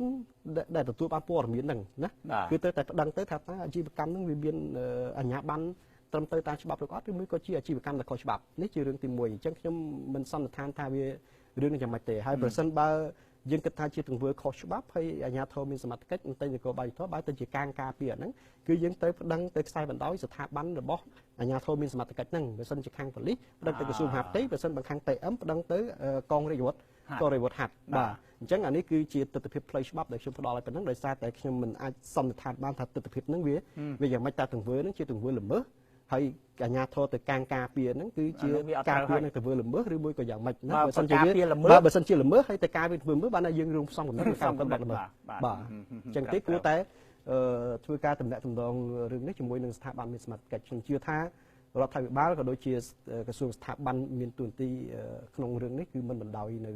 ឲ្យមានភាពអនាធិបតេយ្យដូចនេះទេពីព្រោះថាបើសិនមិនមានចំណាត់ការទេអាចមានការភ័ន្តច្រឡំពីសាធារណជនបាទអរគុណអាយដាមចំពោះកញ្ញារបស់យើងនៅសល់សំណួរបាទសំណួរដែលប្រិមិត្តរបស់យើងអូហូអាយដាមអត់មានពេលទំនេរសោះណាឃើញណាកញ្ញាណាហើយប្រិមិត្តទូទាំងយើងបានឃើញណាគឺអាយដាមលោកអត់មានពេលទំនេរទេឆ្លើយនៅរាល់សំណួរដែលយើងបានដាក់មកតែនៅមានសំណួរនៅសល់ធ្វើយ៉ាងម៉េចសំណួរសល់ទុកឲ្យអាដាមទៅធ្វើកិច្ចការផ្ទះជូនការងារនេះទៅអាយដាមទៅវើកនៅទៀតណាបាទធ្វើវើកបាទដូច្នេះប្រិមិត្តទូទាំងជនពិតជានឹងបាននៅចម្លើយក៏ប៉ុន្តែមិនបាននៅពេលនេះក៏សូមអភ័យទោសដោយសារថាពេលវេលារបស់យើងអស់ហើយដូច្នេះអាយដាមនឹងយកនៅសំណួររបស់ប្រិមិត្តដែលនៅសល់ទាំងប៉ុន្មាននោះយកទៅធ្វើការងារផ្ទះហើយក៏នឹងជូនមកកម្មវិធីរបស់យើងវិញជម្រាបជូនបកស្រាយជូននៅសប្តាហ៍ក្រោយទៀតបាទដូច្នេះប្រធានបទរបស់យើងដែលបានបកស្រាយនៅថ្ងៃនេះហើយក៏អាយដាមអ្នកនាំពាក្យក្រសួងយុទ្ធភ័ពអាយដាមជិនម៉ាលីនក៏បានបកស្រាយយ៉ាងក្បោះក្បាលយ៉ាងច្រើនដែរហើយទៀតបាទរយៈពេល1ម៉ោងកន្លះដែលអាយដាមប្រើប្រាស់នៅលើវេទិការបស់ PNN របស់យើងនេះសន្ទនាថ្ងៃＳAMនេះយើងមើលឃើញថាបានច្រើនទៀតបានច្រើនហើយបានផ្លែផ្កាជាច្រើនសម្រាប់ជូនដល់បងប្អូនប្រជាពលរដ្ឋរបស់យើងអ្វីដែលចង់ឲ្យបងប្អូនប្រជាពលរដ្ឋរបស់យើងព្យាយាមដើម្បីនឹងរកនៅការពិតនៅទីណាត្រង់ដែលថាមិនក៏ភាពយុត្តិធម៌នឹងធ្លាក់តែទៅលើអ្នកក្រអ្នកអត់មានខ្សែអត់មានទយោឯដល់បានបកស្រាយទៀតថាវាអាចមាននៅទីណាអាចមានក្នុងនោះហើយទើបក្រសួងយុត្តិធម៌ធ្វើកំណែតម្រង់យ៉ាងស៊ីជម្រៅដូច្នេះយើងទុកឱកាសដើម្បីនឹងឲ្យក្រសួងយុត្តិធម៌ធ្វើការងាររបស់ខ្លួនព្រោះគាត់ដឹងអំពីហៅថាមូលហេតុហើយដូច្នេះយើងទុក ពេលវេលាដើម្បីឲ្យលោករដំណោះស្រាយទីណាហើយដំណោះស្រាយនោះគឺក្រសួងកំពុងតែធ្វើហើយក៏ឆាប់នេះនឹងមានប្រជុំធំមួយទីណាដើម្បីនឹងប្រមូលអស់នៅមន្ត្រីយុទ្ធធម៌ធំទាំងអស់ហ្នឹងដើម្បីនឹងយកមកដើម្បីបងប្អូនលោកប្រើថាដើម្បីដោះក្អែលបាទដើម្បីដោះក្អែលបាទនេះយើងរងចាំមើលតទៅទៀតតាកំណែទម្រង់នេះស៊ីជម្រៅហើយមានប្រសិទ្ធភាពប៉ុណ្ណាបាទហើយយើងនឹងគោរពជើញអាយដាមមកជាថ្មីម្ដងទៀតនៅពេលដែលយើងមើលឃើញថាល្អហើយឬក៏នៅមិនទាន់ល្អអាយដាមបាទយើងនឹងគោរពជើញអាយដាមសន្យាថានៅជើញមកទៀតតែទៀតណាអស់ពេលហើយអស់ម៉ោងហើយជួបគ្នានៅសប្តាហ៍ក្រោយទៀតប្រិយមិត្តទូទេសជនបាទយើងខ្ញុំទាំងអស់គ្នាទាំងក្រុមការងារទាំងអស់សូមគោរពលានិងជូនពរឆ្នាំថ្មីឆ្នាំសកលសូមអរគុណទៀតបាទ